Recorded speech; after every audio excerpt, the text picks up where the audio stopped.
hot. Switching over in 3, 2, 1, action. Hi, and welcome to the Technocrat Live. I'm your host, Matthew Newhall, and this is Mark the Animal Mendoza. No, I'm not. We see him enough. He doesn't get a big round of applause. Yeah, I know. Thank you so much for coming on the show. I really appreciate it. You won't be thanking me in a little while. But they will. They're who's important, right?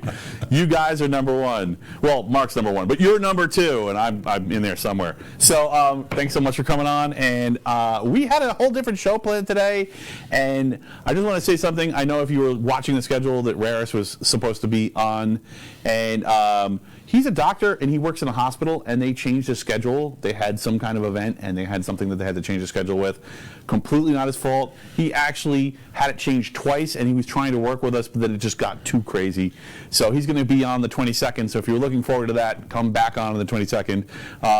But of course, there's nothing better than Mark. So I mean, and he's not as much. We totally upgraded, right? I mean, he's not as much fun as I am. No. And just ask me, I'll tell you. Yeah, Mark is. Very drunk. And yelling in German? No, yeah, well, no. Yeah, well, you know, it's entertaining for a minute, and then they just get tired and go to sleep. That's the problem with drunk people. You need a lot of them. I'm not drunk. You need a party of drunk people to make it entertaining. Yeah. So these. Yeah, drunken Raris Kachoba face down, and then my turn. So if you, I've been in some lively internet political discussions. If you are new to this show and if you've never seen it before, I should let you know that we don't do politics on here. We specifically don't do politics. We may briefly touch on things, but we do our darndest to avoid it. It's civics only, so you're going to be disappointed. See ya. And also, I wanted to say that you should love, share, and like this show, because that really helps me out. That's what I do it for, all the narcissistic attention, because I'm demented and need help. And no, that's how you show me love. No. What? No. What? And by the way, if I know I've just started interviews back up, but I have just started to contact people who have been on the show in the past, or people who I'm interested in having on the show in the future. If you're interested in being on the show, you don't have to wait for me to contact you. Just drop me an email. My email's up, TTL at the Technocratlive.com, or just contact me somehow. You know, smoke if you signals. know me, you can smoke signal me. Smoke signals. Yeah.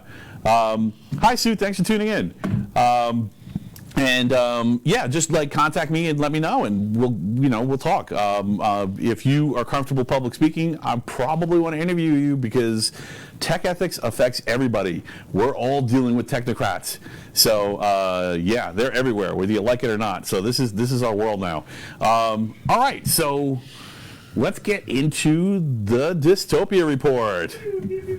Oh, how much fun is this? Yeah. So I'm going to be, feel free to chime in and say, heckle, tell me things are not true, whatever you feel like doing, or just tell me shut up and I've had enough of the news. I'm too sad now to continue and carry on, and I'll just cut it short. But just get through it already. All right. Blah blah blah. Blah blah blah. Corona. All right. So this dystopia report was actually originally written. Hi Adam, how you doing? It was originally written for Raris. I really wanted to talk to him about some of this stuff. But, as you know, every single week he's gotten more corona news than the last, so I fully expect the 22nd to be just as chock full. But if it seems a little heavy on that, that's why I was paying attention to these stories. So, as I had mentioned in a previous show, David Asher, the former lead investigator for the State Department, had determined that the Wuhan virus, his personal opinion was the coronavirus, was from Wuhan in a lab, and it was actually leaked from a lab, and it was an accident.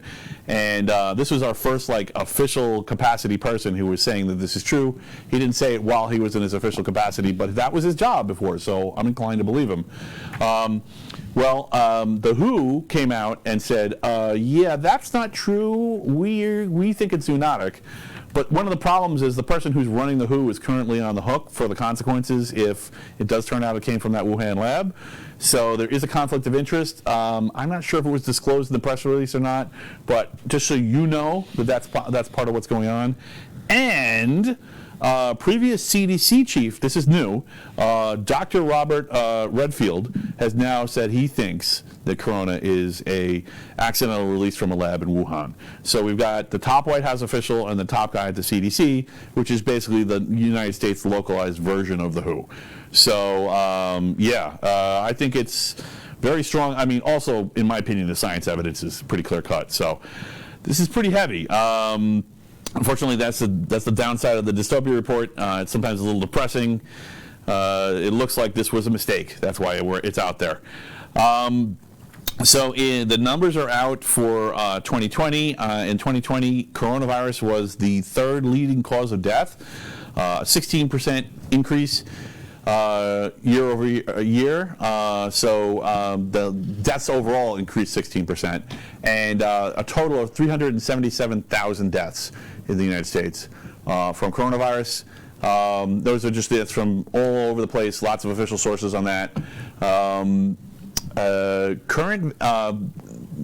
Next news story, current vaccines will be ineffective in as early as a year. So this is from consumeraffairs.com. They were actually saying that they have a consensus of scientists who really think that in a year, all the current vaccines will be doing nothing for the current viruses. And even worse, it may be sooner, but definitely in a year, we're going to have a lot of the primary strains that we're dealing with are not going to be vaccinated for. So if anybody thinks that the vaccine program is going to be a treadmill, you might be right, unfortunately. It's kind of an I told you so, but like the worst, most depressing sad I told you so ever. Okay, so New York, and so there is some talk from that the Biden administration is sort of floating the idea. And by the way, none of this is April Fool's jokes, but there may be one. I don't know. We'll see. I don't have anything planned, but you know, sometimes I just think of stuff. You know, that's what I do. This is an April Fool's joke. It's not just an April Fool's joke. It can be a joke any day of the year. This show is it's a living trial balloon. You never know what we're going to float out here, right? We all float down here. So New York, I'm sorry, the Biden administration has said that they're going to have a passport they're talking about the possibility of having a passport for the entire United States to go to certain kinds of events. There's been a lot of blowback on it, so it's no guarantee that they're going to do it, but they did float it.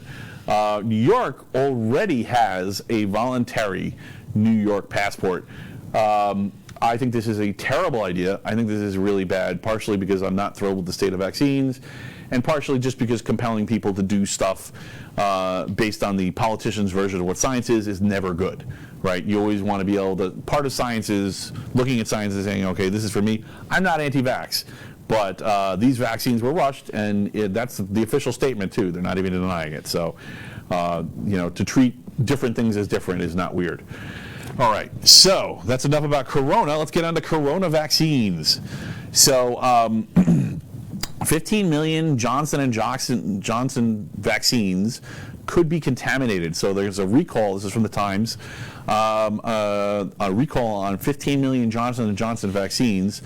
It looks like there was a problem in the manufacturing process. So if you were scheduled for a Johnson & Johnson vaccine, I don't think you could have been in the United States, but if you were in Europe, you could have been. Check that out and make sure that you haven't been postponed or canceled. Germany is another country, so there's been a few countries in Europe that are restricting the use of AstraZeneca. And Germany is the latest one to do that. The problem with AstraZeneca is blood clots, so check it out, double check on that. AstraZeneca is another vaccine that's not currently available in the United States. The only two mainstream vaccines are the Moderna and the Pfizer at the moment. So, and speaking of which, so the good news is, this is kind of like a gray pill. It's like not bad, but it's not good. A lot of people are pumping this as bad news, but I don't necessarily think it is. OpenVirus's data has got us to about 2,050 deaths from vaccines. But when you look at that compared to 377,000, I mean, it's just like, even if you're only at 25% vaccination, it's a statistical anomaly. It's not enough to matter. So that's kind of good news.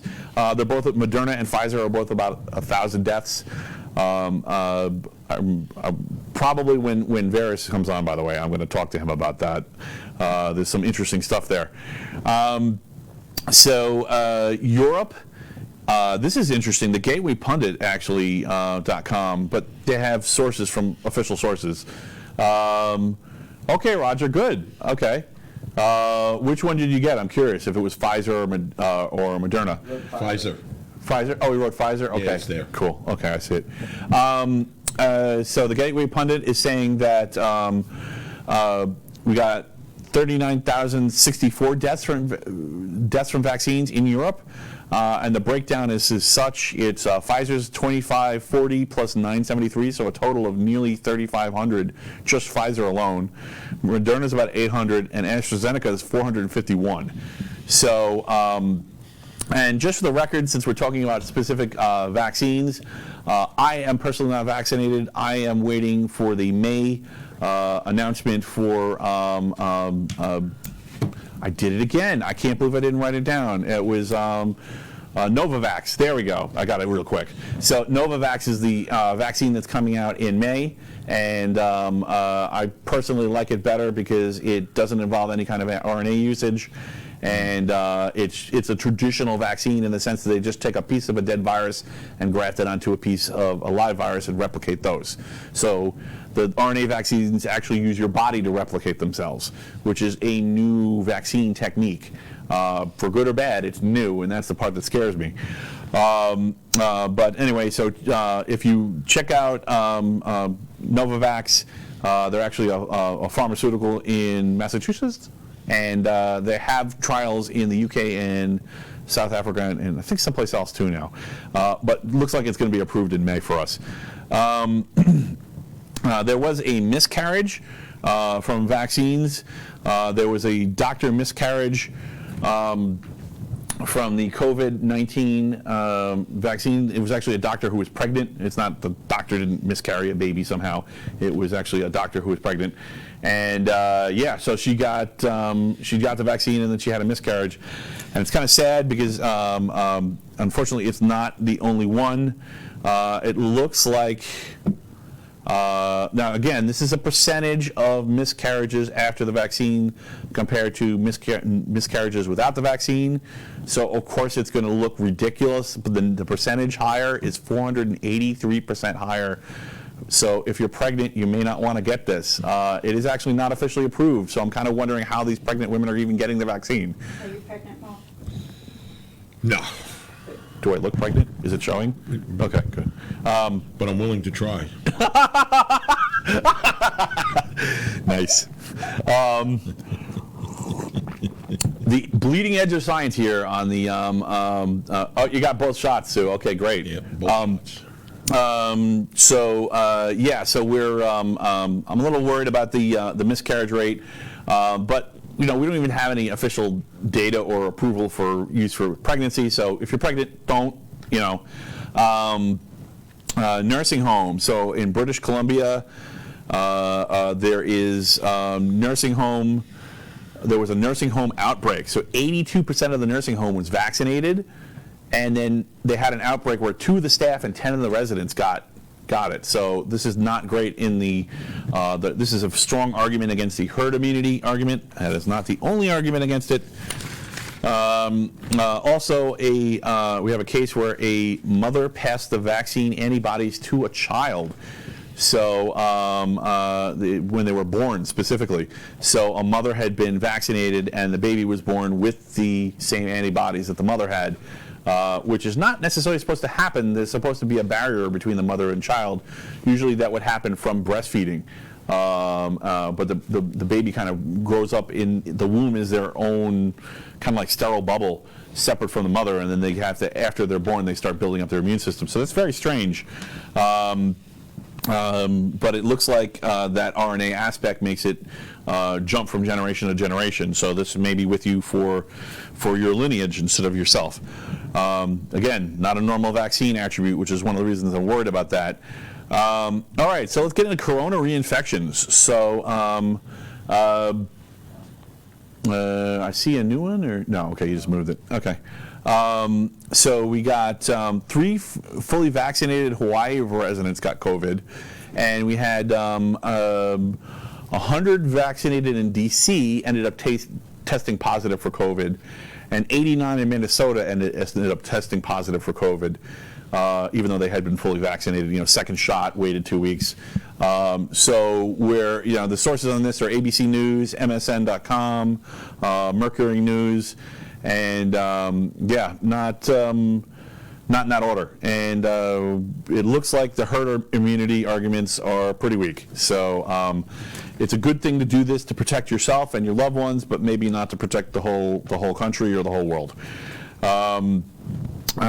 So tech. Okay, so we're out of Corona. We made it out of Corona. Yes, that was really dark and depressing. So I kind of blasted through it because there's really not a lot of joking you can make during that. I heard on the radio, vaccine is only good for 7 months. So it's even weirder than that, Adam. So Corona vaccine, there really hasn't been widespread use of any kind of Corona vaccine. Like there hasn't been an official public Corona vaccine for any kind of coronavirus. It's not the first. COVID isn't the first one. There was MERS and SARS. And, okay, so yes, I see you got both of your Moderna shots. So it's coronavirus immunity, your body's natural immunity, leaves your body after about 4 months. That's why people can get the cold multiple times a year. So the cold is also a coronavirus. So in general, our immune systems are poorly adapted to coronaviruses. But fortunately, in the past, they had not been particularly deadly. So that's the problem with this virus, is it's a cold that can also kill you. So it acts like a cold, but it can kill you, and your body forgets it. So that's the reason that they're going with these RNA vaccines. So you're absolutely correct. It probably would only be for 7 months unless it was an RNA vaccine. But again, the problem with the RNA vaccines are widespread usage, especially at the scale of a global pandemic. We've never seen anything like this. So there is a problem specifically that I'm worried about. I've mentioned it before in the show, called ADE, which is advanced, forget it, I'm not even going to say. Look up ADE and RNA and COVID, and you'll see what I'm talking about. There's plenty of scholarly documents talking about the possibility of having after effects if you're reinfected with the disease that the RNA vaccine is created to protect you against. And of course, most of the time, most people are not reinfected, but that can happen. So there may be a new kind of stat coming out with this. We'll see. But yes, we made it to Corona. Antibody-dependent enhancement, yes. And for whatever reason, they're not talking about it in the press. I don't get it. So I probably will hit the newer version of all this stuff with when I see Raris. Thanks for hanging in there, guys. I was hoping to get his doctor take on it, but so far so good. So something everyone's a little more familiar with. Kudos to the government for a well-organized vaccine distribution plan. Yes, it was. I would give it well-organized from. I'd say it was well-organized from March on. Sorry, no, we're in March. I would say it was well organized from February on. It was kind of a mess before that. I don't know. I mean, you know what? I don't want to get into that because there's so many details. We'll just be buried in it. But I'm really looking forward to Novavax. Just check out Novavax. Look up the details. If you haven't gotten vaccinated, consider that in your comparisons. You think that one will last longer? Actually, I think it won't last as long because it's a traditional vaccine, because the RNA I gotcha, yes. hijacks your cells and turns your cells into an antibody seeding manufacturing plant. But the problem is we don't know if how many different systems do you have in your body? How many different organs do you have that if the cells were hijacked for that RNA production, that it might have a secondary effect that they weren't prepared for. Mm-hmm. So I just don't it isn't damning. It's just confusing. I'm not sure that I've read some stuff and I'm not convinced that That's for the better. Kudos to all the people who are out there protecting their families and their loved ones, and especially the first response workers, like ambulance workers, doctors who took early vaccines to protect other people. Awesome, great job. I think they did the right thing. But at the same time, MPIs work. Masks work. Social distancing work. I know we're not wearing them here. We wear them in the studio until the show comes on. We yeah, of course, yeah. Still wear the mask. I think the masks are great. I was on the show talking about how great masks were before any of the official sources were. I was telling people to go out and pick up N95s. I got fact checked on Facebook for that stuff. So, and I was right, So, anyway, on to tech. Enough of Corona. Let's get out of Corona. It's too sad. I don't want to talk about it. Nobody wants to hear about it anymore. So tech. 3G network. It looks like Verizon's going to be ending the 3G network. So early 2022, they're going to be bringing it down. This is particularly significant for people using older phones, but people who have their spotty internet connection. Or people who have a spotty internet connection and fall back to 3G, which is a lot of people. This could be a scare technique from Verizon. They've done this before. They've made deadlines and then reneged on them to try to get people to buy newer phones, to try to get people to spend the money on a 5G phone. But if they actually do it, it actually could have a really bad effect on Internet of Things devices, like if your refrigerator or your car or whatever it is speaks on 3G and that's its most advanced technology. Well, now it just got obsoleted. So if that's important, it's time to drink a Corona. Yes, have a Corona for us. Awesome. Cheers. Sip. Okay, so also this one's kind of interesting. I don't know if you're familiar with the Library Project. This is kind of a cryptocurrency story. So the Library Project is now been renamed to Odyssey. Library is a blockchain which has a video service much like YouTube on it. And basically it's a scenario, it houses the metadata for everybody's videos and lets people tip each other for videos, and it's trying to create a currency ecosystem inside of a video platform, a video media platform. And I checked it out. It's pretty cool. So go check out Odyssey. The problem is the SEC has decided to bare its teeth at it.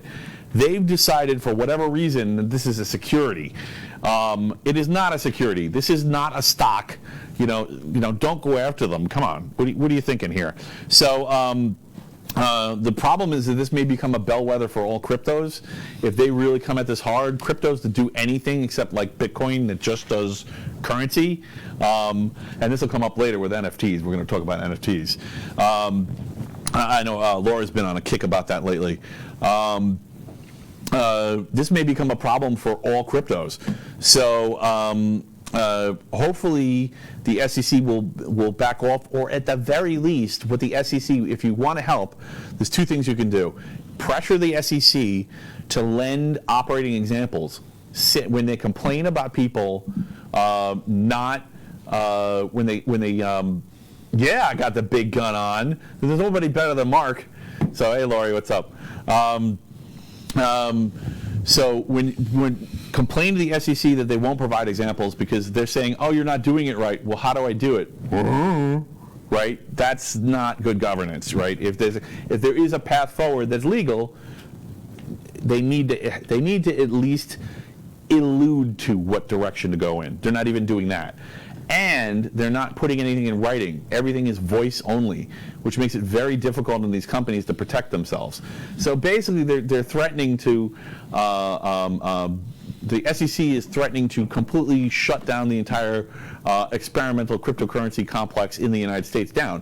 That's not going to stop cryptocurrencies. That's just going to make the USA irrelevant. Right? It's a planet. We're on a planet. Everything we do lately, it's the whole planet. If you have a plan that just affects your little slice, it doesn't do anything. Anyway, sorry, I'm ranting. But yeah, leave them alone, you mean SEC people. And the website is helplbrysavecrypto.com. So that's HELPLBR Save Crypto, SAVECRYPTO.com. And that's it for tech into science. I just like saying science like that. All right, so first synthetic replicating cell. So this is amazing news. If it wasn't so much stuff with the corona, I would have led with this. Holy cow. This is That's like amazing. This is a synthetic cell. They made a synthetic cell 5 years ago, but the problem was they couldn't get it to replicate. No, they got this one will. They got it to replicate. Yes, and it does. Oh, you know about it. Hold on. People, this is nanotech. If you're looking at this coronavirus stuff, that I wanted to jump as quick as I could to this. If corona depressed you, if some of those numbers sound bad, this is a solution. We'll be able to put a programmable, I really think that this is coming in the near term, a programmable immune system. So whatever viruses come out, we'll just be able to update the virus machinery in our body, the artificial virus machinery, and with the latest virus definitions, just like you would with a computer, and bam, you can fight it off. So, totally amazing. And just think about the ramifications even further on down the road. Fighting cancer. Yeah. And all kinds of things, because Bye-bye, it's basically, disease. it's basically flip the switch. Right. Flip the, there's no real switch. Well, but flip a lot of people are real saying this switch. about the RNA vaccines. Absolutely. And Sure. so, but the only thing is, again, is that problem with, they affect each organ differently. So I'm a little worried about that. But with this, I mean, there's no guessing. Every single molecule is there because you put it there. Yep. It is a machine that you designed to do a thing. It's a top-down design because it's using cellular components, but built in a bottom-up way. It's a hybrid bottom-up, top-down model, which is exactly what you want for nanotech. People, we're talking maybe superpowers. I'm not even kidding. I wrote a sci-fi book on this. Check it out, thickerthanbloodthebook.com. Anyway, so this is we're really here. I was only 10 years off. So just to put in perspective how wacky this is, 500 genes. So you might be like, 500 genes? That's an awful lot of genes. No. We have gigabytes of genes in us, and each gene only takes up a few bits. Right? There is just so much gene junk. Each of those 500 genes are necessary for the most basic bacteria formation of a life form that can self-replicate. All right, this is a machine. All right, it is a cell machine. So I'm really excited about this. If you want to read, it's very under-discussed, under-promoted. I'm super impressed you knew about it. Absolutely. Mark's way more sciencey than you are. He's more sciencey than you are, so don't More even sciencey than you. more sciencey than me. He was telling me stuff Whatever about sciencey means. Whatever sciencey means, right? That's not science TM, that's science E. Hang on one second. Jim D'Amato, we'll play phone tag. I'll try calling you later, okay? Thanks for tuning in, Jim. Yeah, exactly. Thank you, Jim. All right, I'll get to you, bro. Don't worry about it. Oh no! Yeah, I'm sorry. I absconded Mark and kidnapped him and brought him on my show. You really think I was kidnapped? No. Actually, we just chased him around with the gear and just put it down wherever he sat down and just started the show. And he's like, "What? I'm on the air?" And he's trying to be nice to me right now, but it'd be so easy for him to just be like, "I've had it," and just throw the tables over. I'm getting out of here. Look, I'm spinning ER, folks. He's not going to really kill me, I don't think. It's a possibility. So it's possible. This might have been my final and last decision. Show Anything, forever. So what's up next? Check this out. The senator from Florida. I'm not going to say his name because we try to avoid saying names. Has said the military bases all over the nation have been getting buzzed by unknown flying objects. So this is something a senator said in public, and I believe he's on a committee who's investigating it. What? This is all over the news. People have all kinds of crazy partisan takes on this. Who cares about that? What, a senator just said our military bases are getting buzzed by UFOs. It's getting weird out there, people. Not only has the military said that there are UFOs and made it all official, and given us limited details on what's going on, but now we got. And people are worried about corona? Yeah, I know, right? Like, well, you know what? It could. It could be. Well, here's a question for you. What do you think the first contact protocol is? We're not done with Dystopia Report, but I'm just going to go right into this. First contact protocol? Yeah, like what would make aliens want to talk to us? Multi-dimensional travel, that could be it. Yeah, that's a good example. In Star Trek, it was the warp drive. Warp drive. Right? Right. So what do you think it would be? Why would aliens talk to us? I don't think they will. Now that they look at the planet and what's going on here, how we're killing each other. The first contact I don't want to go there. Absolutely not. This place is miserable. You kidding me? Yeah. This place is absolutely miserable. Yeah. I won't be able to catch them, Laura. You're right. Yeah. So I don't know if I'd want to come down here either. Who knows what the results would be? But it probably wouldn't be good for us. I mean, maybe good for Mark, but not the rest of us. Well, so, and there's probably a few of them watching this show. Right. Going, I'm definitely not going there. Dude, this guy has no clue. If you are an alien, let us know in the comments. I didn't even think to ask, but that's exactly what I need to ask people. You know, what type of alien? Well, from another planet, right, or another dimension, or even an alternate Earth. So let us know if you're from an alternate Earth, because I think that qualifies, right? You have no idea how many people are watching the show. They're going to claim that. And the comments explode. Yes, the science. All right. So I see Jim is jumping in there already. Yeah, he's arguing with Lori. Lori. Yep. Roger. Oh, Roger, right? Yep. Look at that one. To Serve Man. To Serve Man. You remember that one? Yeah, I do. To Serve Man. Yeah, To Serve Man. It's a. I'm not going to spoil it. Go look it up. If you haven't seen it, go watch those old black and white Twilight Zones. I know it's very low res, but it's worth it. You know who Roger Peterson is? I don't know, but he's pretty awesome. Who is he?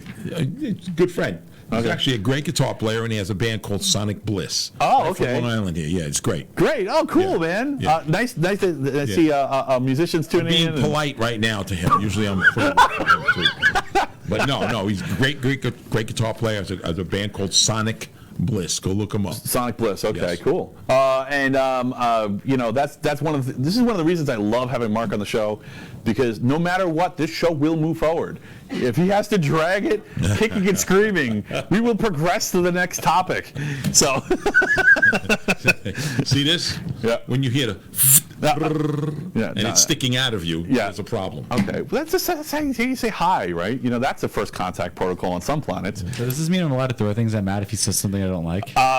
Yes, but I need a Nerf weapon with appropriate ammo.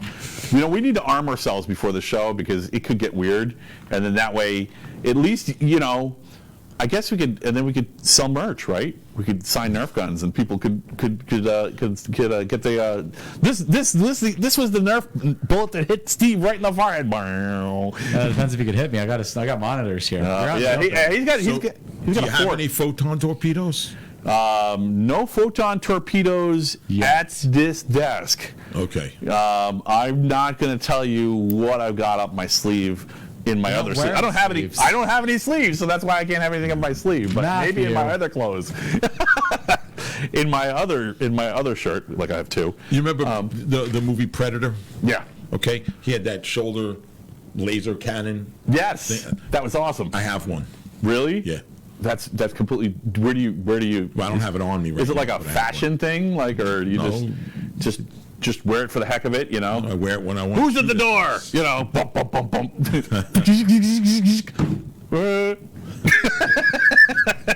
Yeah. Thanks for terrifying our delivery guys. I asked for one of those for my birthday one year, and they said, "Yeah, somebody got it for me." That is amazing. That is really cool. Yes. Do you have night vision like the Terminator 2? Not on me right here. No. Okay. I can arrange for it though. Right. Well, I do.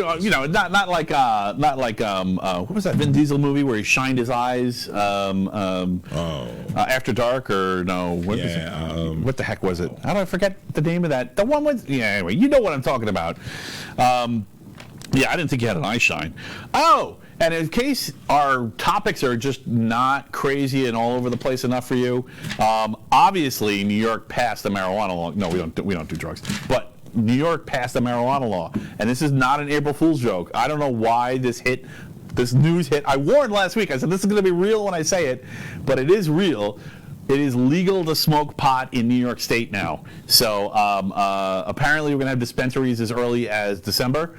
But the New York State legislature passed it, and the governor signed it, and it's law. So smoke up. Is Smoke it if you got immediate law, or is it actually another day? I believe it takes effect on April 1st, and it was signed yesterday. So that means it is a joke. Look, I'm not a lawyer. If that was a joke. I'm not your dealer.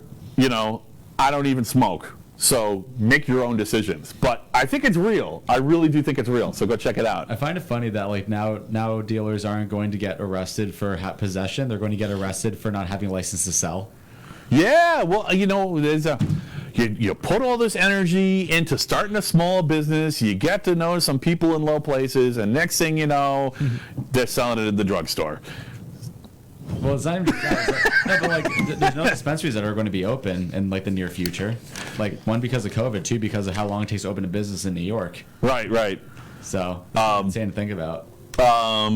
Hey, Joe Rock, thanks for tuning in. If you're talking about me needing Ritalin, I might need a Quaalude just to chill out. Just because this is my 4th cup of coffee today. I'm a little mental. It was a crazy day because I don't need any help. I don't need any help, right? Don't make the cocktail bigger. It's just all right. So University of Copenhagen says dark energy doesn't exist. So so this comes back down to Einsteinian physics.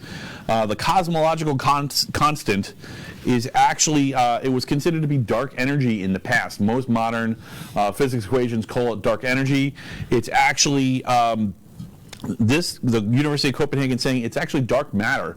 And the reason that that's important is because the dark matter has magnetic properties, and those magnetic properties fill the hole in the Einsteinian equations, the hole known as the cosmological constant, right? Because they can't quite explain with... Yeah, but how do they prove it, though? Prove? Exactly. What? Prove? Yeah, exactly. You want science to prove things? You're just making a claim. How are you proving it, right? Yeah. I mean, personally, I think to be hard science, either it needs to be a replicatable experiment that anyone can do, or need to make very accurate predictions of the near future. So, you can't really prove this. No. But lots of physicists are getting paychecks. Yes! So, science! But, there's been actually a lot of argument in the physics community lately over a whole bunch of stuff. Yes. They're all over the place. Now that it looks like some people are arguing it's possible to have warp drive. Some people are saying that it's totally possible to have, what was that again? It was, physics is kind of not my forte. There's actually been arguments lately that the ether, which dates back to the 1800s, the late 1800s. That was Tesla's model for the universe. Has been coming back into favor lately too. I mean, it's all over the place. Everybody's arguing. There's strings. There's no strings. I'm not sure why it's breaking open now. It is kind of weird that UFOs are making the news at the same time that physics seems to be changing. So I wonder if that's a coincidence. Let me sip on that. UFO sightings have been around since the beginning of time. But they've always been denied. That's the difference, right? The government was always like, that's not true. That was a weather balloon. That was swamp gas. What are you talking about, you darn hippie? And now they're like, yeah, it's true. Yeah, here's a report. Yeah, here's a video of it. Here's our F-16 pilot getting all freaked out. So, I mean, what does this do to God? What does this do to pot smokers? They're paranoid enough. They don't need to be even more paranoid. That was good timing, Roger. That really is. That really was good timing. All right, and that's it for Dystopia Report. Woohoo! I'm glad that's over. It was so painful. I know. Thanks for hanging in there, man. Yeah, that Corona stuff is really, I made that one extra long. I just didn't want to not report it. It's important. Now you know. So it's not my fault. Don't blame me. I didn't write the news. I gave you the sources. Go look that stuff up. Yell at whoever wrote it. Lori wrote something. Yeah. Yay. Yeah. I hear you guys do a Good Friday, but what? you have 2 Easters because of the date line? What is that craziness? I don't even understand. There's some sort of temporal anomaly in Guys do Australia. Good Friday, but you don't do Easter Monday over there. I don't know. Easter Monday? I don't know. Easter's always on a Sunday. I know. What do you like? Is the Earth's rotational axis out of alignment? What is going on? Probably believes that it's a flat planet. Yeah, that's okay. Well, we'll see. Well, when we make our way over to that corner of the Earth, we'll pay a visit. Freeport and Rockville Center won't allow a dispensary in their towns. But if it's a state law, they may have to, right? I play the federal game. Well, I just They think could play the federal game. I'm all for local laws, man. I mean, don't forget, by the way, it's illegal to smoke pot under federal law. So if you want a federal job, don't do it. I mean, we're talking about. I mean, I know in IT there's a lot of people who work in defense and defense contracting, so this could become a real problem. They certainly could. They do the P test, they do the blood test, and boom, bye bye. You don't work. No security clearance for you. I mean, I don't know. It all depends on that. Who Freeport? On that. Well, it all depends on how the actual law is written. Yeah. Is it a preemption law where no one else can change anything? Some states have them, and only state level can say where it goes, and a local village like Freeport and Rockville Center would have no say. But I don't know how it's written. We haven't read it yet. Yeah, I mean, I think we're not that they shouldn't have the ability to decide what kind of business is within their village. Right. All right. But who knows? You have to see what the actual wording of the law is. I mean, I guess as long as we don't need to silly walk when we're in their town, or drive with all 3 of our 4 windows open, or our interior light on, and waving a polka dotted flag out the roof. I mean, they could theoretically pass any law they want, but it's got to survive case law. It's got to survive judges and lawyers, and so. But that's what you just said was vehicle and traffic law, and they can't. Right. They can't write that. That's a state level. Well, they can, yeah. I mean, if it's a parking rule, parking is a little bit different. Yeah, I don't know. I mean, technically this whole marijuana movement was completely illegal. It's a Schedule I drug. It's a serious drug. Oh, at the federal level, without a doubt it is. Yeah. So, I mean, I don't know. I think. Well, look what's happened in other states already. Yeah, we seem to be in like the age of Aquarius means local laws. It feels like lately. So I don't know if I guess that's new, right? Age of Aquarius. When does that happen? Everyone seems to argue about that. So I've heard many different versions. Wasn't that back in the 60s? I heard all the way to the 60s to 10 years from now. So It depends who you ask. Exactly. Yeah. Easter has been a 4-day weekend over there. All right. Yes. Well, they party for 4 days. Yes. It doesn't mean that Easter is Aussies do it right. 4 days in a row. The Aussies are great. Party. Without a doubt. We got Sue here saying, Laura May, villages can make their own decisions if they want a dispensary in their villages. Yeah. Again, it depends on how the actual state law is written. If it's a preemption law, then only the state can write.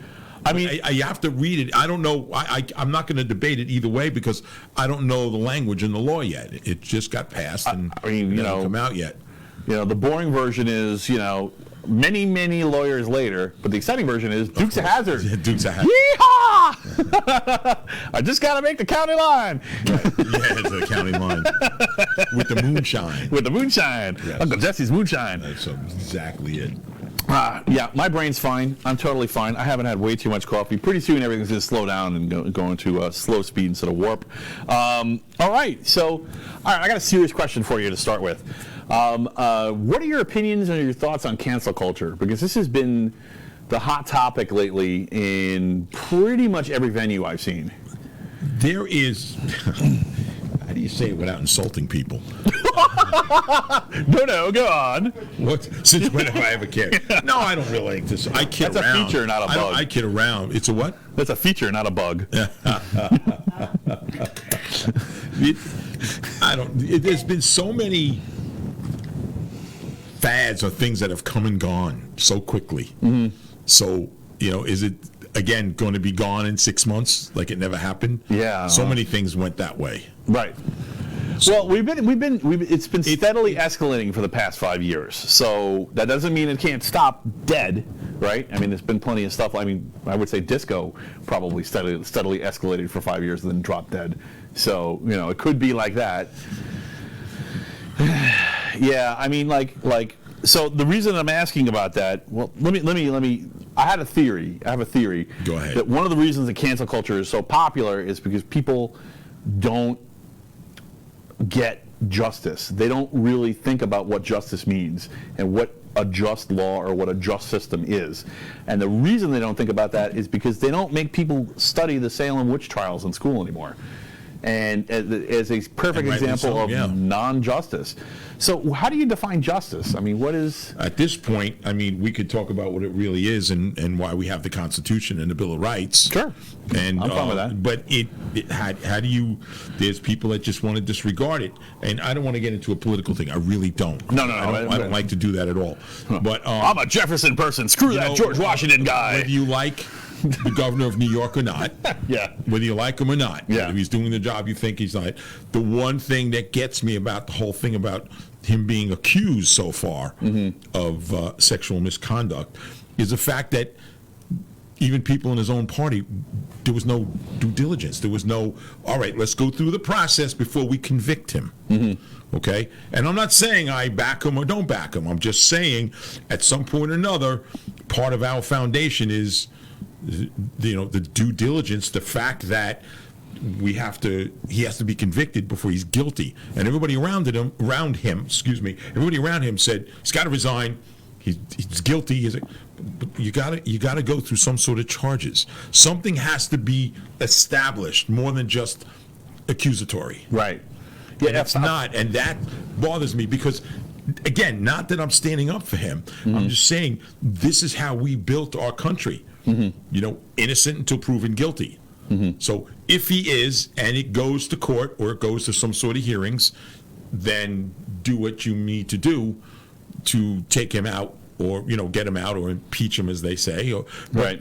If it's impeach not, you're asking, or charge. Or charge. Yeah. So if he's not, though, if it really comes out that nothing has happened and he's resigned or some bad things happened to him, just not bad things like someone's going to hurt him or something. I'm not talking about that. Right. But other bad things with his career as a governor or as a politician, well, then it was completely unfair. It's happened to other people, maybe who aren't as well known as the governor of New York, and it came out that they were innocent.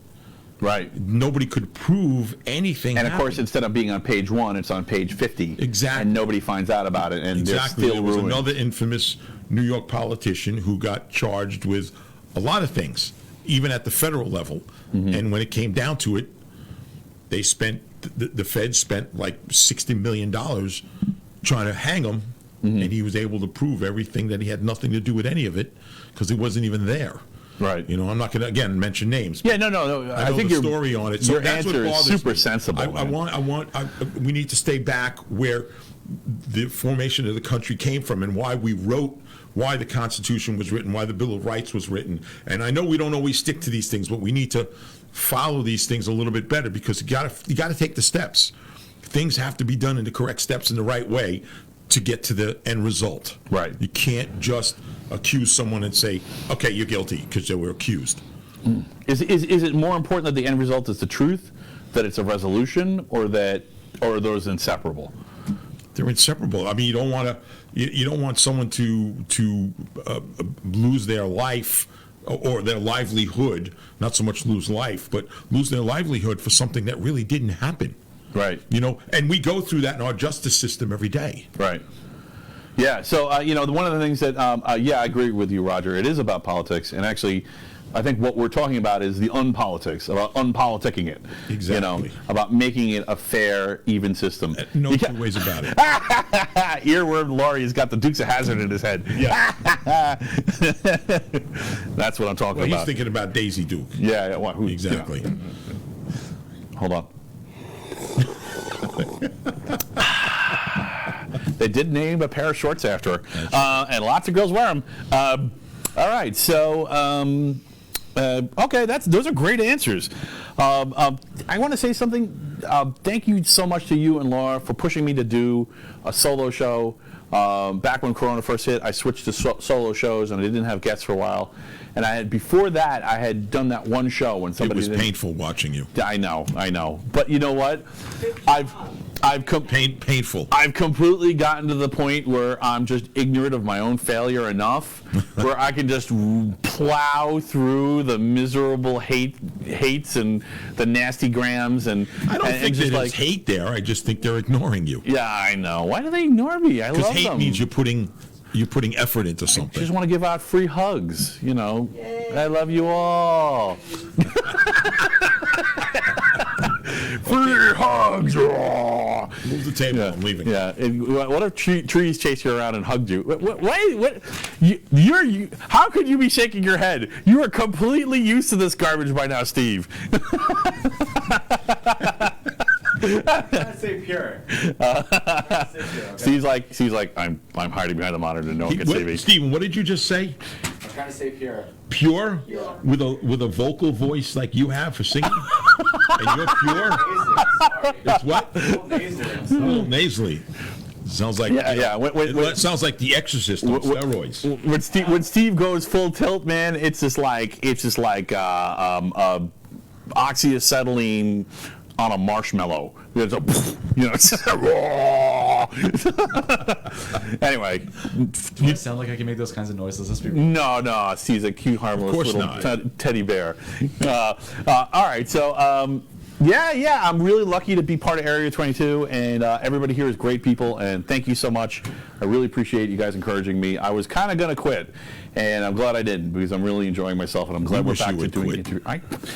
Well, you just can't I just keep showing up, and then I'm here, and they're like, well, now we got to put them on. So actually, I you know what? I got to admit this. I actually have some good friends that really enjoy this stuff. Really? Yeah, I told you that. All right. There must be something really wrong with them. Perhaps there are technocrats just like me. There's a couple people on here that I know well, like Roger and Jim D'Amato, and Jim is a head case on his own. So well, I mean, the world is completely insane, and it's changing. Not only is it changing, has changed a lot, but it's changing faster. Even like when I started the show. Worse.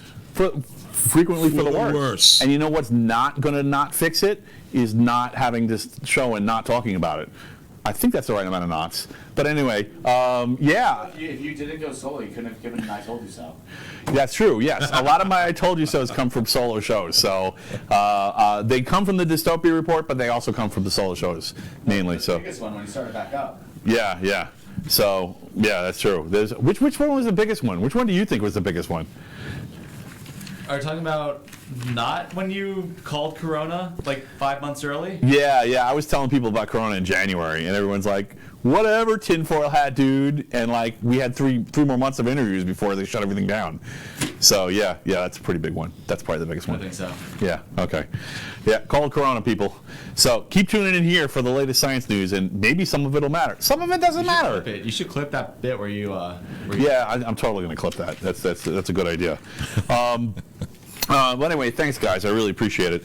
And so, that kind of brings me down to the topic of friendship. And, to me, friendship isn't helpful if it's all good news. If all you do is blow smoke up people's asses and just give them flowery praise, that's not friendship. That's just alliances and creative embellishment. Friendship sometimes is bad news. Your zipper's open. You got a booger in your nose. Nobody wants to talk to you ever. Things like that. And to me, that's... What is the line?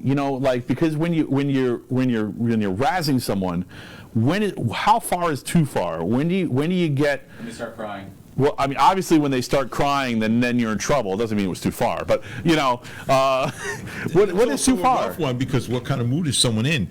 One day they could be really.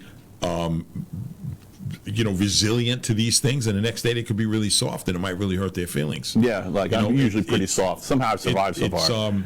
It depends. I mean, it really does. I constantly get scolded by Your Highness over there, telling me you're really too rough on these people. Yeah. Constantly. So, and I don't think so. People laughing, and they probably walking going, he's an asshole. Well, thank you so much, Sue. I don't know if you're saying it to me, but I'm going to take the compliment as my own. I am glad I'm here too. Thanks. I don't know if that was for me. And Jim, true friends will tell you when you are fucking up. Yes. Whoa! It is absolutely true, and that's the purpose, I think, of friendship. Yeah, but not everybody. I mean, listen, I'm not talking myself, but when you try to help someone in a positive way, sometimes they say, "Mind your own frickin' business." Yeah. Well, you know what? That's also friendship. That's the same thing right back at them. Like, you've gone too far. Stay out of my stuff. Like when the dog goes, "Arr!" Absolutely. You know, like, with Jim, and I know Jim well. I've known him for many, many years, so I know exactly what he's talking about. And he's the kind of guy you could say to, "Hey, man, straighten up your act," or tuck your shirt in, or something. He wouldn't get upset. You could say, "Hey, man, you go back and comb your hair." Right. You look like a mess. Or he could say that to me. It wouldn't bother me at all. The stuff we've hung around for years. I know him well. Right. So, but you also got to know the person too. I mean, how far can you push things? Right. I have definitely pushed the envelope with my big mouth with people. Right. And mostly look at him, no. And mostly the fun way, because, I'm not looking. I'm like deadpan. Laura's cracking up. Right. Like, really? That's very interesting, This sir. Laura's like, this isn't going well. But no, you kind of. I also think that as we go through time, people have gotten softer. Yeah. I think people have turned into rubberheads. Okay. A comedy is comedy. A joke is a joke. If you're not trying to hurt anybody, it's okay. If you're really looking to hurt someone, well, then it's not okay. But I just think people have been turning into rubberheads. There's less and less things you can say to be funny or do something, and everybody's upset. You're finding that the parameters are slowly closing in on people about what they're allowed to say and give their opinions about. Me, I really don't talk about my opinions. I really don't, how I feel about anything. It's either funny or it's got something to do with business that I do, whether it's something music functional. or something functional. Yeah, I don't discuss a political agenda or my political agenda with anybody. I don't discuss a lot of things that I don't want to hear someone else's, so I'm not going to say mine. So, but again, to be funny, well, that's not, give and take, which is part of friendship. But to be funny with people, with a bunch of people or something like that, when you're around your friends, like if I was hanging out with Jim, he doesn't live in New York anymore, but the old days when he lived here, the people we hung out with were all very funny, and you got to be careful because you get torn to pieces, comedy-wise. Right. There's no and nobody got upset. But these days, you do the same thing, and here's a couple of 3 or 4 people in the crowd who are just, you can't say that anymore. Well, why not? I said it's not serious to hurt anybody's feelings, but we preemptively keyed your car. Now you got to edit yourself. Yeah. About what you say. So yeah, people are definitely self-censoring. Sure, absolutely. In all walks of life. So I mean, for me, well, how much of this is practice, right? So you have, on the one hand, you have, okay, there's something I need to tell you. You're in trouble. You've gotten yourself into some kind of trouble, at least from my perspective. I'm trying to help you. Here's some bad information that you need, some good information about something bad you're doing to help you to get out of that situation. But also, I think when I was younger, I saw a lot of people would tease each other, like kind of razz each other, kind of to get practice. Like when you take your car out on a snowy day and you haven't driven in the snow in a year, the first thing I do is I find an empty road and I slam on the brakes to see how slippery the road is. Kind of friends doing that, goofing around with each other to see how far is too far. And if you can't let people do that, then you literally can't tell them anything. And even if it's, hey, you're about to be run over by a truck, that's hurtful, Let me say something. There's good and bad about every situation you're in life. There really is. I mean, you could sit there and measure things to proportions or call it whatever you want to call. So we all go back, especially when you have lots of life experience. You have lots of life experience. I do. We're not teenagers anymore. I am a graybeard, yes. Yeah, exactly. So you take some of the life experiences, like, okay, so good portion of my life is spent in the music industry. And in all the bands I've been in, everybody's laughing, having a great time. But I'll tell you what, and I have to include, God rest his soul, A.J. Pirro, because I was in a band with 4 of the funniest MFers, and I was number 5. Okay, and when I had the guys on my show 2 weeks ago or a week and a half ago, I saw it. Go watch it after the show. It is amazing. To commemorate, it was the 6th anniversary of AJ's passing. Right. So the guys agreed, oh, come on, not that they wouldn't. We're all friends. We all talk often. But, yeah, let's do it on my show. I have one of the mediums that's set up to go live and do this.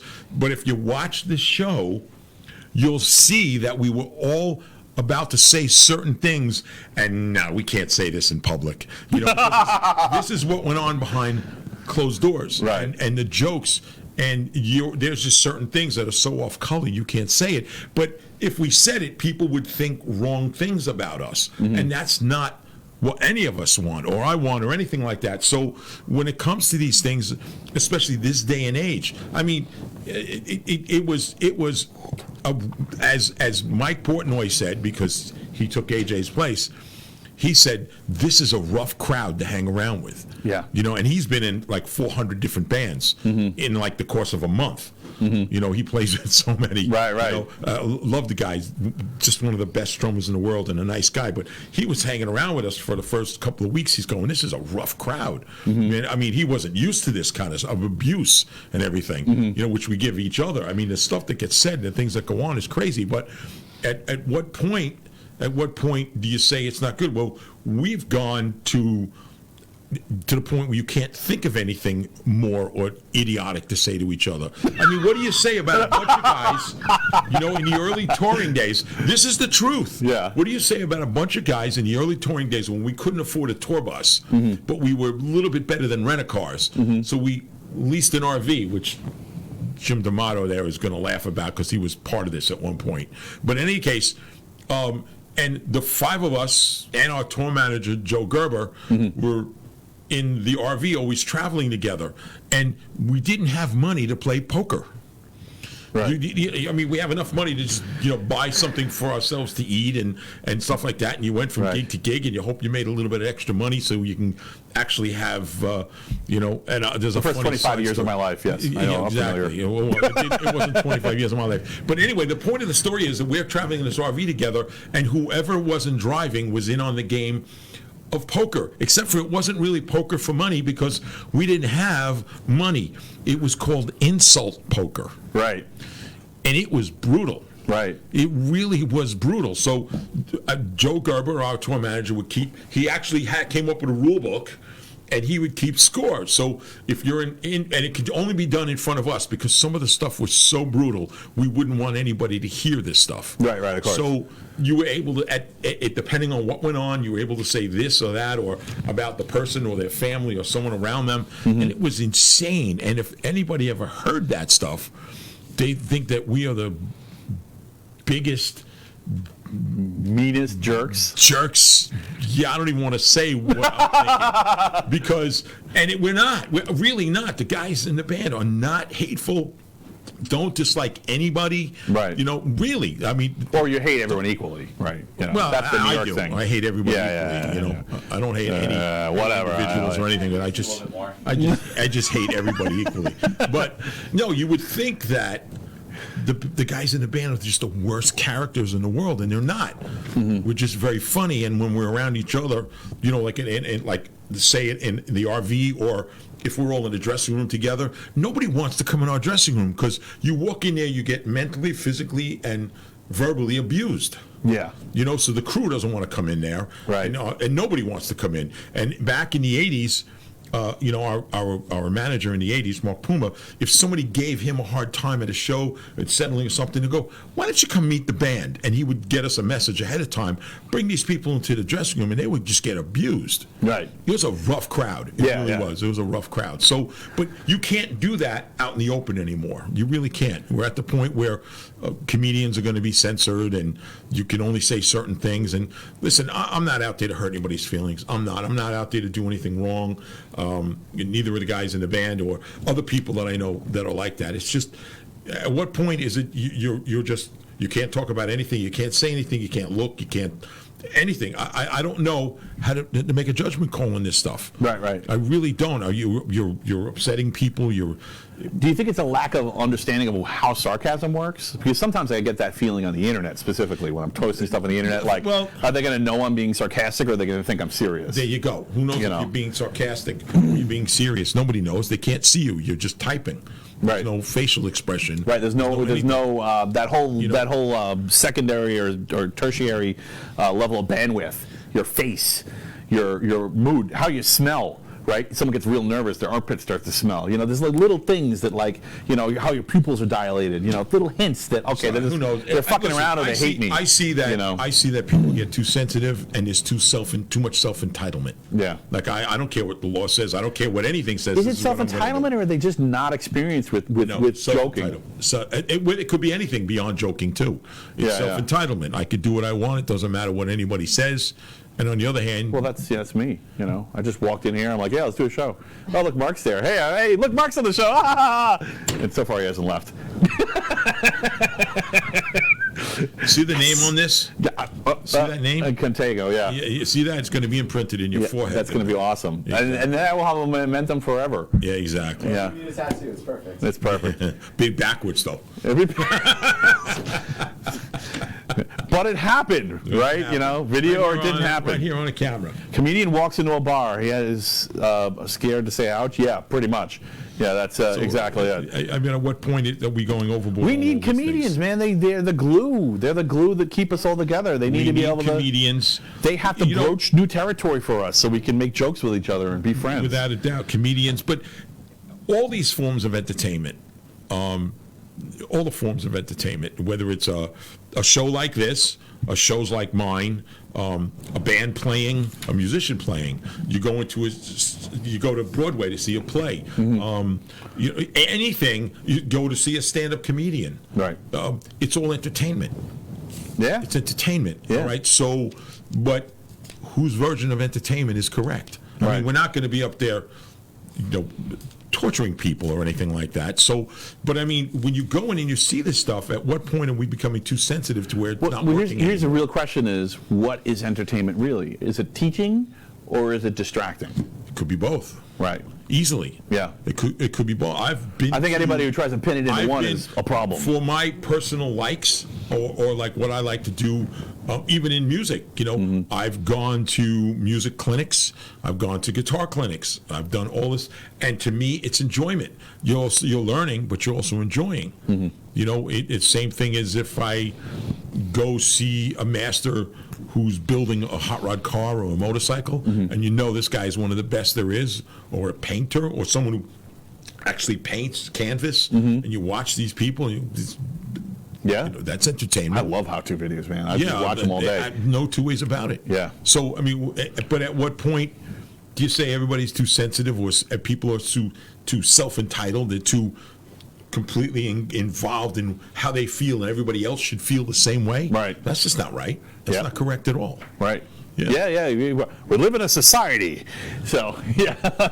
So who knows? But I certainly don't want to go through life. Those are great answers. Thanks so much for. I don't want to go. It's kind of a sticky topic. I really do not want to go through life, telling anybody how they should believe, or telling anybody or hurting feelings or anything like that. I really don't. Not being able to joke around, I think, hurts as many feelings at this level, or more feelings, than being able to joke around. Because if you can joke around, you can make mistakes, you can try little things out, you could tell somebody something subtly and say, hey, I don't think this is working for you. And if they reject it, you can go, okay, that's fine. But, if they get offended at everything, you can't even try it. Who knows, Matt? I mean, you don't even know. And at this point... Sorry, I'm ranting. I'm ranting! I might have a friend like Jim D'Amato or Roger Peterson, who I've goofed with since I've known these guys. And, anything goes back and forth, and it's fine. But what if it's someone you don't know quite as well, and they're really getting upset with you, but they're still laughing and joking? Should they immediately take you on the side and say, hey, listen, you're pushing the envelope a little too far for me? Right, right. You know, are they becoming insensitive, and now it's really bothering them? And that is totally a judgment call. You're right. But you know what? Every situation completely different, and that same person may not feel that way 3 days from now. And this is my point, and this is actually scary with Corona too. Judgment comes from practice. So if nobody's talking to each other in person, how the hell are we getting the practice to know when it's too far? And again, there's times, and you know, I've experienced this with Laura here. There's times where in business where I can't say certain things to her, and there's definitely been times when we're doing business stuff where I just don't want to hear this right now. Right. Okay. I just don't want, and I try really hard, but sometimes I need 20 minutes, and I'll be a better person. Yeah. You know, that's great, and you know what? That's part of friendship too, for sure. And no two ways about it. But listen, you have to realize it. You have to look and realize it in yourself. You know, am I too sensitive? Am I really being too sensitive? Should I let this bother me? Because no one really is looking to hurt me or tear me to pieces. It's in fun. Yeah. But again, you can't expect everybody to act the same exact way. Right. You can't. That's what makes us individuals. Yeah, That's why I we agree. don't all look the same. That's a good baseline for unreasonable. Yeah, there you go. I mean, you know, so if you can't differentiate, if you can't not compartmentalize, but at least let a little chaos reign, just a little around you. See, Lori you might have a problem. This is a good one there. Lori just said, Lori Nichols said, I thought laughter was the medicine, but if someone's putting up with it and they're just laughing to go along with it, that's not a good thing. That's not a good sensation for somebody. Yeah. Exactly. Yeah, I know that. So, I've never done that. No, of course not. No. You do that every time you see me. I do that every time I see my own jokes. I watch my own show, and the whole time. Yeah, that's painful. It's painful. Thanks for hanging in there and making me feel good about myself, guys. Real friends. I appreciate that. Bad medicine, right? Yeah. Song. Bad man. Oh, no, I'm going to sing it and get a copyright strike. We're not going to go there. Don't sing anything. We don't want to hear you. All right, yeah. Don't quit your day gig. Yeah. Don't threaten me. So it's the goofiest question in the world, but also it's kind of awesome, and I agree with him. I don't know the answer either. My son asked me, do you have a pet?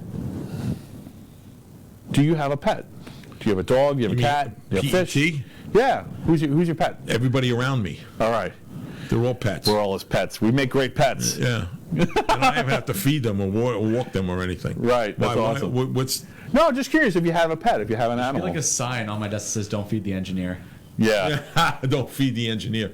Don't talk to the engineer. Don't look at the engineer. Yeah, it's childish, but I mean, it's my son, so I'm like, all right. So he asked you if you had a pet? I asked him, do you have any questions for Mark? And I told him about the show and you, and he said, do you have a pet? He's 10. Yeah, in a second, yeah. So we do, and we have a beautiful little dog named Freddie. All right, cool. Yes. Awesome. Yes. So that's the answer. So do you prefer dogs, cats? Anything. Yeah. Wow. I keep a couple of... the whole animal kingdom. I keep a couple of friends in my garage, too. It is the animal's kingdom. It's the animal kingdom. Dwayne out yet? Yeah. No, Dwayne never comes out. Cool. Good. Is that perfect? Stuck in there. No, so there you go, Max. There's your answer. I love cats. I love dogs. I love all the pets. Right. I actually am an animal lover. They taste good. Yeah, they're delicious and they're delicious. friendly. Exactly. Yeah, and sometimes they make noise when people come over. Someone's going to get upset about that. It's a joke, people. It's a joke. Now take it easy. Nice. Mark has one of them turtles in a plastic bowl with a palm tree. Pet rocks, No, baby. I don't. No, you don't? No, okay. I don't. Okay. Wow. 2 dogs and a cat and 4 adult kids. Madness. I love it. I'm a lover of chaos. So the more animals, the more chaos. And the bigger the pack for the chaos. All right. I would get rid of the kids before I got rid of the animals. Yeah. A lot of people feel that way. Yeah. For some people, it's just fur babies. That's all they care about is their fur babies. Or tribbles. Yeah. Got to be careful; they multiply too fast. The tribbles. So, did you hear the bit on Laura's show with NFTs and non-fungible tokens and how they, the cryptocurrencies? So. NFTs, so for the audience, if you don't know, non-fungible tokens are a colored coin on Ethereum chain, which basically means that they're a cryptographic token. And what they really are is contracts, right? And the contract can be anything. And so what a lot of people have been doing have been buying and selling artwork, but more recently it's also started to include works for hire from artists, whether they're musicians or artists or engineers or whoever they are. So this kind of brings up an interesting question. And one of the things I was talking about with Laura on her show was that to me, NFTs are taking off. There's a handful of NFTs that sold for millions and millions of dollars. Yes. I mean, this is real business, and this is one of the things that's threatened by this Library Odyssey suit. So the SEC doesn't know what they're messing with. They're messing with like everybody right now. So because NFTs will definitely be affected by any securities rule that they try to enforce on library. So because that's all the library is doing, right? Library is essentially a micro economy of NFTs in a way, right? Because it's this crypto blockchain where everybody's got their videos up and everybody's donating to each other to try to encourage each other to make videos, right? So it's its own little enclosed economy. So it's a very similar thing. So my question is, the point that I made, and she agreed with me, and I think she's right, is that, and you can disagree with this point, and then if the premise is right, then I got a question for you. The premise is, are NFTs and the success of them indicating that intellectual property is kind of broken? In other words, are people turning to benefactors because copyright law isn't protecting them enough anymore? Well, that's a good one. Yeah. And that's probably so, but you have to...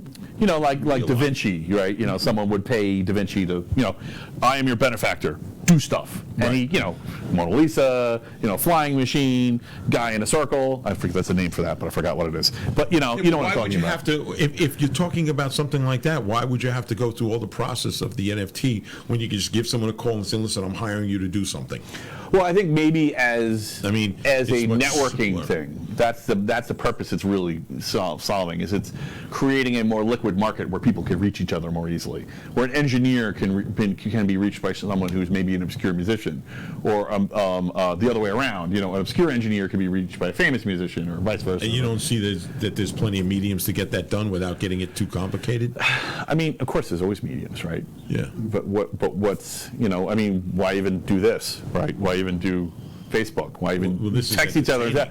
My text messages work fine. I mean, theoretically, this is right. This is one to many now. But when I first started, only one to a few. But when I first started, it was one to one. There wasn't many people watching. But as time goes on, it can grow. But if you're just talking benefactors, yeah, you could go one to one. But is the network effect make it worth it? You're familiar with the network effect, I'm sure. The possibility is endless of types of services that you can get out of something like this. Yeah.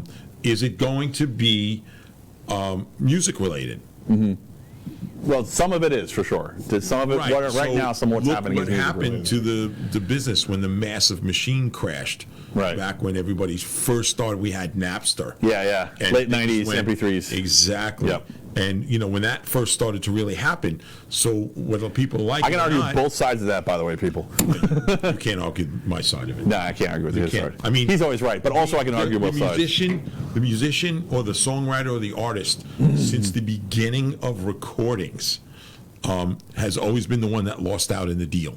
Mm-hmm. They got right in the 50s with everything that went on, that, right through the 70s, and even some big artists before they got super huge, and even when they was huge. Look at Bruce Springsteen had a problem in the 70s. Billy Joel had a problem with his manager. So what are you going to say when people want to protect their intellectual property, especially when it comes to music? Because it's tough to get a record deal and have the backing of a big corporation, a record company, to get an album out and get videos out and be successful.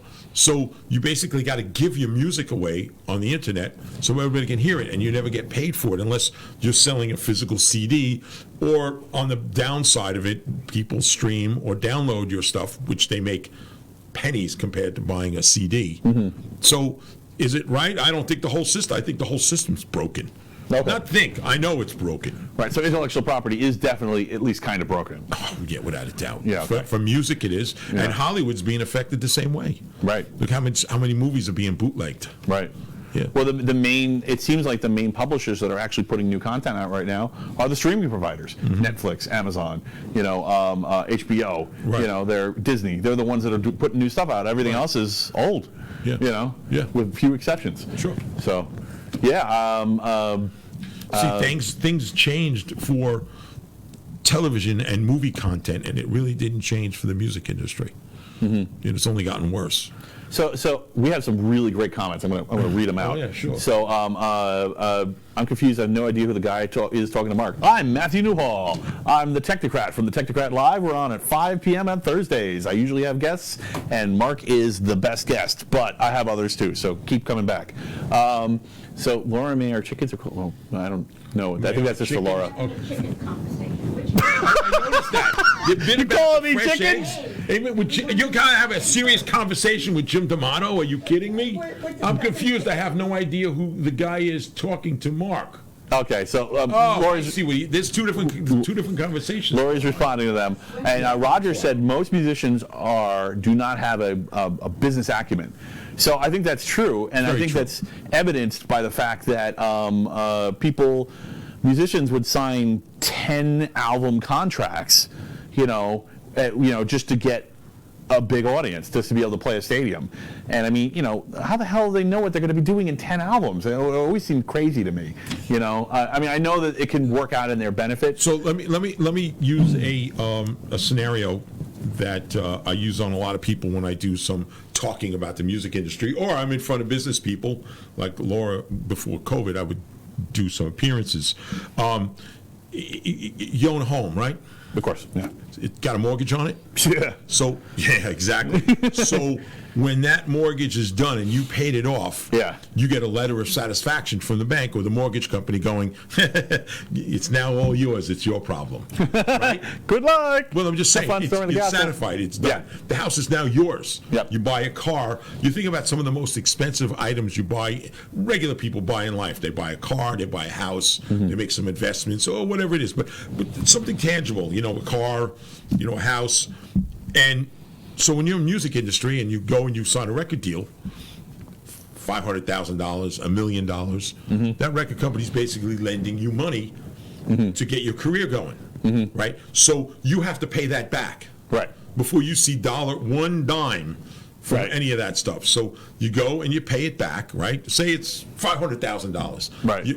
Everything that's coming in on their side, you don't see any profit from it until you pay it back. So now you've gotten up, and now instead of being in the red, you're in the black, right? It means it's profit time. Okay, so it's paid back. You've paid your loan to the record company. You still don't own your product. Right. They don't say to you, okay, your album's now yours. Right. Do what you want to do. Right. I mean, where is it that you pay back a loan and you don't get to keep what you bought? Yes. Or you made? Yeah, I completely agree. There you go. So that's how it's been always. Right. Oh, and that's just ridiculously foolish. And you should own it and continue to give them part of it. After they make their money back, right? Okay, they continue to make money by you owning your music or your product and then giving them a percentage. You should be making most of the money because they'd make nothing if it wasn't for you. Right. And you may not have made anything if it wasn't for them, but on the same token, if you keep producing stuff that they want to put out, and it goes and it's big, the artist and the band should be making most of the money, and everybody else should be making a lot less. So how should we fix that? You can't fix it. It's been broken too long. It's been broken too long. Because no one's going to stop producing music. It's going to stop itself because everyone's just going to turn to NFTs and get benefits. Well, hang on a second. Yeah. First of all, that machine is gone. Yeah. There's no record companies, unless you're a huge artist, spending that kind of money on you anymore to make things happen. They're not going to put that kind of money. It's so rare into a brand new artist. Right. Yeah. So I mean, the machine. Which is a damn shame because there's so many great third and fourth albums out there. Oh yeah, there's so many. Yeah. I mean, but of course that would never happen. So you take out a loan, you pay it back, and that car or that house is still not yours. Yep.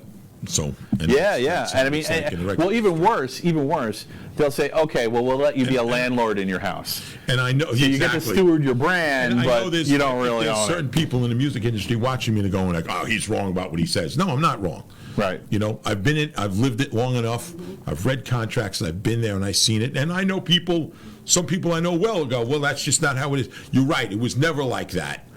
You know, right. I mean, it's always been like that. So how do you expect to change it at this point? I mean, you look at the digital downloads and the streaming. Okay, the artist sees very, very little of that. Yeah. You know, all the download and the streaming companies make most of the money. Right. You know, it's a shame because if it wasn't for the artist, they wouldn't have anything at all. Right. And until Congress gets together and changes all these laws, right, it's not going to happen. Well, I mean, so to me, the most likely that something is going to happen is something where we can use existing laws, the contract law, fix it, and then the law starts following along, right? But I feel like the problem with that is that copyright and patent were there from the beginning of the country. I mean, they were, yes. Copyrights were originally to protect maps. Yes. Right. Yeah, of course, maps. And so the other people couldn't just rip maps, and so people would put the effort in putting into making an accurate map, which is extremely important when you have a very large unmapped country. So it made sense, but I feel like it's come full circle, and now we're, I mean, like especially being able to make infinite digital copies nearly instantly, we need to address that in the law. So. Let's see what the comments say. Not that it needs the money, but I think Jimmy Page owns his masters for Led Zeppelin. Well, yeah, sometimes, Roger, that's true. Sometimes musicians either get lucky or they're in the right place at the right time and they manage to break out of the cycle. But let's go back to what Roger was saying. Did you see what he said? Yeah. Jimmy Page, yes, he does, but look how big Led Zeppelin and Jimmy Page is. They were a 10-album band. And again, they own their own masters, and I've been in the room where those masters are kept and seen them myself, which I'm not supposed to say, but I've seen them all. Yes, somebody that big. It was Swamp Gas. Who's going to mess with Led Zeppelin? I mean, nobody. In the industry, I mean, they are what they are, and they're making, they're one of the biggest classic rock bands ever in the world. Right. So even though there's no Led Zeppelin, it's still represented so well and so much. Right. Throughout the world. So, but there was something else here. And I can't see what it is. Oh, I really don't know. The yoke is on me. That's really good, Laura. It's good. Still doing the egg stuff. Somebody's excited about Easter. Hey, Stephen, could you move that? Could you roll that chat back just a little bit? I'm looking for. Okay, so right there, Dan Lawson, and if it's the Dan Lawson I know, he's a great artist and a great guitar player. Seen him many times, and slowly the record companies are going away. Well, yeah, they are, but still, they're not leaving us with some sort of real tangible way for artists to make money. Right. I mean, they're not supposed to. If they're gone away, what's taking its place? So far, really nothing. How do bands really sell their art? So there's two ways that if you're someone who's super talented, and generally speaking, super talented, highly intelligent people can do a few different things with their life. And I think that this is inherently true. But I will say, while there are a few people who are just really good at one thing, that most of the people who are become really great at something could probably have done a few different things with their life. So people are kind of put on like a road where they're a fork in the road where they have to choose to either become a virtuoso, a total wizard at a thing, or become like a jack of all trades and just make themselves available to do whatever in whatever. Occasionally you'll get someone who can be both at the same time, but it's very, very difficult. I think that those virtuosos have value, but those virtuosos are just like those scientists I saw at all those labs I worked at, who are just walking around with the lab coats on, lost, head in the clouds, lost. They're just thinking about their work and that's it. And I mean, Jimmy Page, probably that was him. I mean, every time I see him on video, he's in space. but it's probably because he's writing the next guitar bit in his head, right? That's he is in his craft, and that is all he is doing. And I want that to be possible because I think we're missing a whole bunch of musicians because people can't get to do that. And it really ticks me off that the system is this broken because we're missing that, and it's hurting our society. It's hurting our civilization. So I don't know what the solution is, but I was hoping maybe listen, if I had or one of you or somebody. We need an answer. Steve's got the answers. He says he's got all the answers. If I had the solution or a solution, I would be the savior of the music industry. Nice. And I don't think anybody does. The savior of the music industry, folks. Yeah, I wish it was. You still need that big record machine to break a band. Yeah, that's true, and there is a marketing aspect to it. Bands have repetition bands and consistency. have broken decently big just being on the internet, but it's a tough gamble. I mean, they think they're going to go out there and rely on merch sales and selling their CDs at shows when they should be making a good chunk of change on their publishing. Yeah. And they don't even pay any attention to it. I think part of what we're seeing also is nothing to do with the musicians. Part of it is a culture breakup. Yeah. So we're starting to see our culture is starting to fragment. Like in the 80s, we were all listening to the same bands, watching the same movies. There's this huge, not everything all the time, but there's this huge common pop culture thing, and that's kind of gone. There's a lot of smaller acts, and that's great. It's good for small acts, but sometimes they're so small, their pond is so much smaller, they can't make ends meet, and they can't be that virtuoso, and that really bugs me. So I wish there was a middle ground, and I'm really excited about, kind of splitting off into, Freeport having one pot law, and Merrick, not picking on Merrick because that's next to Freeport, having another pot law, but at the same time, the economy of scale shrinks back down too. So maybe it's not enough to support people, which is not good. So I don't know what the answer is. I guess maybe we just have to sweat through it and keep looking for it, and we'll find it. Thank you. That was really great insights. That's a tough topic, and thanks for sharing your brain and your experiences. Believe me, you'll pay dearly for it. I know. This is, guys, you have no idea. You're never going to see me again. Well, you're just going to see me in the gutter with that logo on my forehead. What would your dinner of champions look like? So if you could put together, go out to dinner with, whatever 3 or 4 people you wanted in the whole world, what would that look like? Wow, that's a really unique question. What would it look like? You know me. I wasn't going to come up with boring questions. Like champion of dinners. Yeah. They don't even have to be. They could even be dead. It could be people who have passed, and that you want to bring. Who would you sit down to dinner with and get them all on the same table and get them talking to each other? Whew. I could put out a bunch of names that no one would even know or haven't realized what they are. People that are mostly gone in my life. Yeah, that would be a good one. My parents. Right. Okay. Oh, big time. Holy cow, that is a great answer. Yeah, my parents. Let's see. I didn't know either one of my grandfathers. I knew my grandmothers. I would pick them. Okay. My aunts and uncle. They're all gone too, and I would pick them. I have a niece from Florida that committed suicide back in the 90s. I would pick her too. I would pick most people that are gone. Wow. People that are still alive, I could care less about. Right. Yeah. No, I'm not kidding. That's only a joke. But I'm just saying. No, I would. Wow. Yeah, I'll pick AJ Pirro, and I would pick a lot of friends of mine that are gone, dear friends. Yeah. Wow, that's really nice. I actually without me being dead and gone. Right. Yeah. But that's probably. It's there's a lot of heroes in the entertainment industry, but I don't know if I would necessarily want to sit down at dinner. What's that? It could be anybody. It doesn't even have to be. I'm just saying I would pick probably family and friends that are gone. Nice. Wow. That- You are a really nice guy, and anybody who says otherwise, I'm going to hit you with that logo on my forehead. I'll headbutt you with that logo on my You gotta forehead keep because on that's hang on to this. Yeah. It's really good when you have it full of liquid. It weighs a lot. It's tough to say stuff like that in public. I mean, honestly, Why? What's so tough I don't know. about I'd be that? like, I feel like That's a an wimp, and, that's an interesting question. Yeah. You know, Elvis. Lori says Elvis. well, Elvis Presley.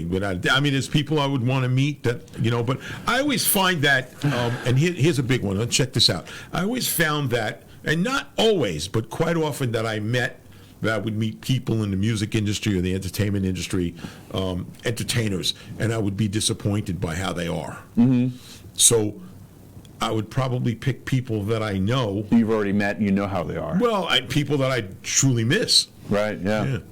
That's Cool. why I gave you those answers. Wow. So you wanted the way to Mark's heart is to be genuine.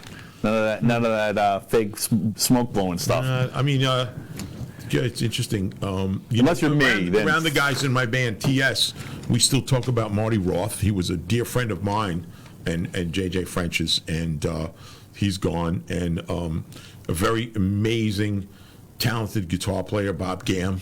Mm-hmm. He's been gone about 10 or 11 years now. Yeah. Wow. Yeah, it's a bunch of. I could probably. We're gonna need a bigger A restaurant. bunch.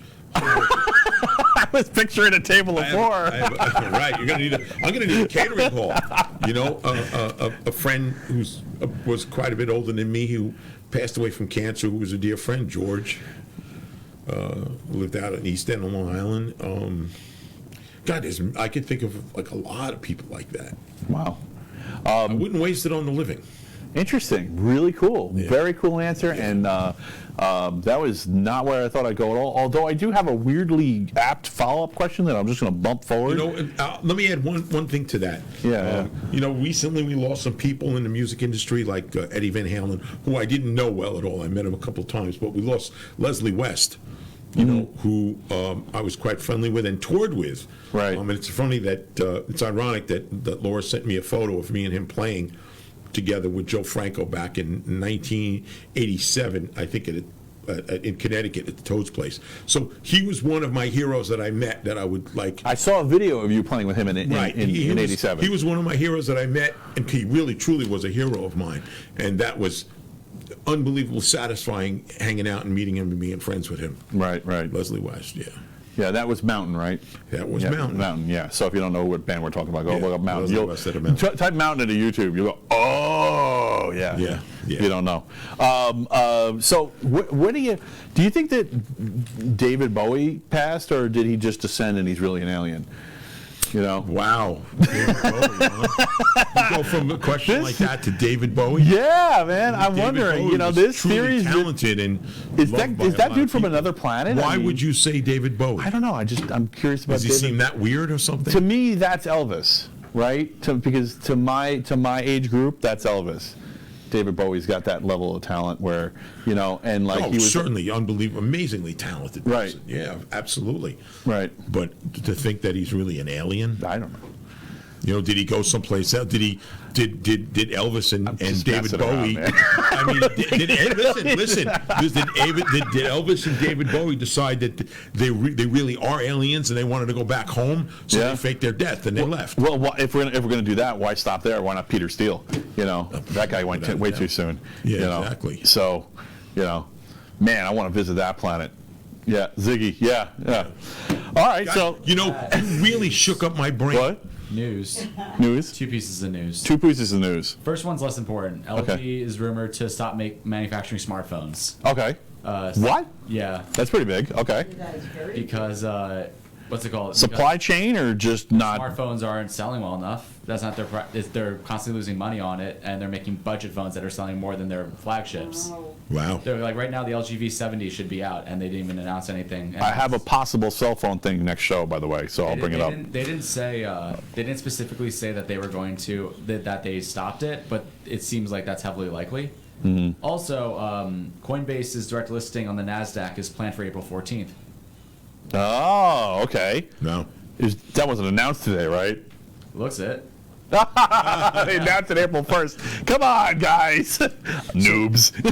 I just want I want to, before we go too far from the subject we were talking about, you asked me who I'd have dinner with. Okay. I don't want to go back on the subject fully, but No, that's fine. I know my brain is now thinking, and there's literally a whole bunch of people that I would say, so I don't want anybody to be upset if somebody's family is watching me and they're thinking that I'm not thinking of all of these people because, I don't have any tattoos, but I always thought of getting 2 tattoos, okay? My left arm, with tribute to my parents and what they were in life, and my right arm, my dear friends that are gone. Cool. Yeah, but I didn't do it. Yeah, I didn't do it. No, man, that's a great tattoo. Yeah. Like I've always thought that if I don't have any tats either, but I always thought if I got a tattoo, I like tats. It's got to be something that's I really like important to me. tattoos. Yeah. And that is totally Yeah, fits that the was the bill. reason, again, I didn't want to just get something for the sake of artwork. Right, right. So I actually had a couple of famous tattoo artists like draw things and come up with ideas for me. I just never did it. And then when people tick you off, they can help you punch them, right? You can just be like, don't make me break out the gun. See this arm here? You're going to be the next name. What are those names? Actually, don't ask them. Don't ask them. You don't want to know. Yeah, right. I just wanted to say that. So I'm sorry if I didn't say enough people, but it's tough to say it all. You know what's really creepy? Actually, you know what I said about the David Bowie question? Go ahead. I actually put that next. I thought it was like way down the line, and I brought it up. How did I know? I didn't even know that we were going to go there. That's so weird. Who's your favorite comic book hero? Ooh. That's a good question. Comic book stuff is constantly in the news. Yeah. Me, Michael Hoenig. Me. Okay, I guess he's the favorite comic book. Man, it's just can they be comic book heroes that turned into real movies? I mean, Whatever, anything. It could be freaking. Man, I enjoy that. It could be Too Much Coffee Man. Yes, that's a comic. Here's to you, Too Much Coffee Man. No, I'm thinking of. I'm trying to think of the one that turned into a movie. I'm not a fanatic, but I do have things that I like. Give me a minute; it'll come to me. Yeah, right. I remember towards the beginning of the movie there was a fight, and it involved an SUV. Right. They were fighting in an SUV, and his head, and somebody could probably remember Deadpool? this. No, Might have been. Deadpool. His head was pushed against the headrest, Yeah. and he looked at it and said, "Nice Corinthian leather." That's Deadpool. Deadpool. Yes. That's it. Whoop, Deadpool. Exactly. That's it. Yes. That's it. Yeah, the guy with all the messed up skin. Exactly. Yeah, Yeah. Ryan Reynolds playing him. Right. Yeah. Right. That was good. Deadpool very is good. freaking awesome. Yes. And when's the next Deadpool movie coming out? Don't it's know. like There's news on that too. get out of here. It's not new news. Steven. It's news. Are you a robot? Did you like the Steven's a Deadpool? robot. The movie? is that a thumbs up? Yeah. See, he liked So it too. with so did I. Deadpool, Yeah. the studio that Ryan Reynolds is producing it with was bought over by Disney. Yeah. Disney wanted to make it PG-13. Ryan Reynolds told Disney to go fuck themselves, and then he took his studio named Maximum Effort out of the Disney lot to make his movie. Get out of here. Okay. So they're just in a Walmart. No, don't leave, please. So they're just in a Walmart parking lot now? What's going on? So the studio still exists. They're just not under the Disney parent. So okay. he's producing it by himself. Really? Yeah, so he's doing Deadpool 3 That the way is- he wants to. Cause Oh my God, I want to hug him. Would that be weird? Is that weird to say? Tone to the first 2 movies where it's like very adult and R-rated, like heavily R. Wow. I say hard R, but that's not a good phrase to say. Yeah. No, but then you look at, it makes sense. I mean, he's been shit posting constantly with all the companies he's been working with, like Mint Mobile, how he had it was streaming like one movie on there only, and that's it for the entire streaming platform because he's trying to build something and he just wants to gain traction. And, it's almost like Ryan Reynolds is breaking the fourth wall in real life. Yeah, With Ryan this. Reynolds, he's an interesting character. Yeah. Wow, that's pretty cool. So, which is completely on par for Deadpool. So to answer your Deadpool question, is the gift yes, that just I am keeps giving. robotic. Yes, I am a machine. I know the things. He's got directly connected to the internet. So, all right, what kind of music are you listening to? A lot of different things. I mean, I love rock. I love my fair share of metal. I like some Metal. Yeah, I do like country. I do like cool jazz R&B style stuff. Okay. Without a doubt, and I love 50s Right. style music. I mean, Little Richard and the way he did things, and Chuck Berry is the essence of today's music. You know, the rhythm, the feel. Just It's still in the bones. It's still in the bones. No two ways about it. You know, no two ways about it. And my playing reflects all of that stuff. Great. You know, without a doubt. Yeah. So I heard you mention a 5-string bass the other day in an interview, and I'm curious about, you know, you have opinions on 5-string basses, good, bad, hate them, love them. No, everything has its place. Have you ever played one? Or I own a 5-string. Oh, okay, cool. Absolutely. Nice. I didn't know that. I honestly had no idea that you. No, owned a I 5-string. think you know, there's people out there regularly playing a 6-string bass. Okay. I don't have one. I don't have the need for one. You'll find that it's there's a lot of things you could do. I mean, there's nothing wrong with it. I play a 5-string when I need it. If I do regular gigs, I really don't need it. It's another bass to drag around with me. Right. And I always have to carry 2 because of my playing style. Even when I'm playing regular stuff, Right. I got to switch out after a few songs because it's out of tune. Right. So when it breaks, I tune them up. Right. So you use a 5-string, and I'm a bit rough on instruments. So Yeah. Go look up Mark play if you haven't seen it. You know, he's just, you know. Yeah. I mean, I do. Don't get me wrong. I think everything has its place. There's no two ways about it. Playing jazz or R&B, I think it fits much better than being in a rock band. Right. You know, but again, if you're playing the real metal stuff and you're tuning down, and that low B could be tuned down to even something further. Mark got a 5-string will wreck buildings. Yes, True. Roger. Yes, True. very true. And I have done it. Yes. Yeah. Okay. Without a doubt. Yeah, I'm pretty sure I've heard a story. Yeah, because my low B is a sense around. So, what do you think about like powered pickups versus passive pickups on basses? Do you have a preference or? Yes. I'm practicing guitar and bass, so I've learned a little more, so I can come up with smarter questions here. The combination of pickups and electronics is endless. Right. It really is. But it all started with passive. You know, the preamped musical instrument, or Right. a guitar or bass, was much later. So the original Fenders and Gibsons were all passive guitars, and just like if you and switch the basses, you know, the original jazz bass and Telecaster bass and precision bass were passive. If that's the sound you want, then that's what you should do. Everything has its place. Right. There's no two ways about it. To me, you could play whatever instrument you play. If you're a musician at doing it, you'll get more sound out of your fingers and what you do than the actual instrument that you're playing. Right. Okay. But that being said, my basses, the G&L basses, the one thing I love the way they play, I love the way they sound, but there's a switch to turn them into passive instruments. So when I record, I usually turn the electronics off, and it gives a much smoother, easier sound for recording if I'm doing something other than rock music. Because you can always add the effects back in later, you know. Well, but you can't so necessarily much strip them out. It's not so much effects. It's the way the bass plays. I have a heavy right hand, so I don't need.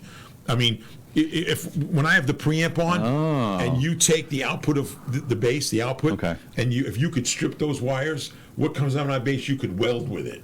Nice. That's what comes out. Nice. I'm only kidding. You can jumpstart a truck with that. Yeah, exactly. I can jumpstart a train with it. But there is a place for everything. So you can't. Anybody says no, you can't use it. It's junk. Or I like the way this guy sounds on. I don't like the way this guy sounds on. You know, it's all subjective. Right. It really is. It's all subjective. Yeah, it really is. There's a need and a place for most things. Yeah, I mean, it seems like there's a trend with bass players, especially like younger, newer bass players. They tend to like the electronic boost in the basses. A lot of them are coming with it. A lot of them are leaving it on. But I was just like, I don't know. It sounded better to me, but also like, I mean, I don't. What do I know? So that's why I wanted to know what you thought. What are you doing? I mean, and I'm not questioning people. This is what job has to be done. That's what sets the tone for most things. Right. You know, some guys always use passive for everything they do. Right. And if it works for them, then that's great. Try everything. Yeah. See what sounds best. Yeah, absolutely. And everybody's, you know, an instrument is it's like a pair of shoes. It really is. Right. Because nobody has the same. No two people have the same hands. So. We're not getting sponsored by Nike after that. We are because we are. Right. You're not listening to the whole thing. Okay, You're jumping to conclusions. yeah, I know. So, I may play a bass that some guy that I know is playing, and I may pick it up and go, oh, man, I don't know how he plays this. Yeah. And people have picked up my basses and go, oh, I don't know how he plays this. But we do. You could spend $100. You could spend $45 on a pair of shoes that fit incredibly well, and you love them.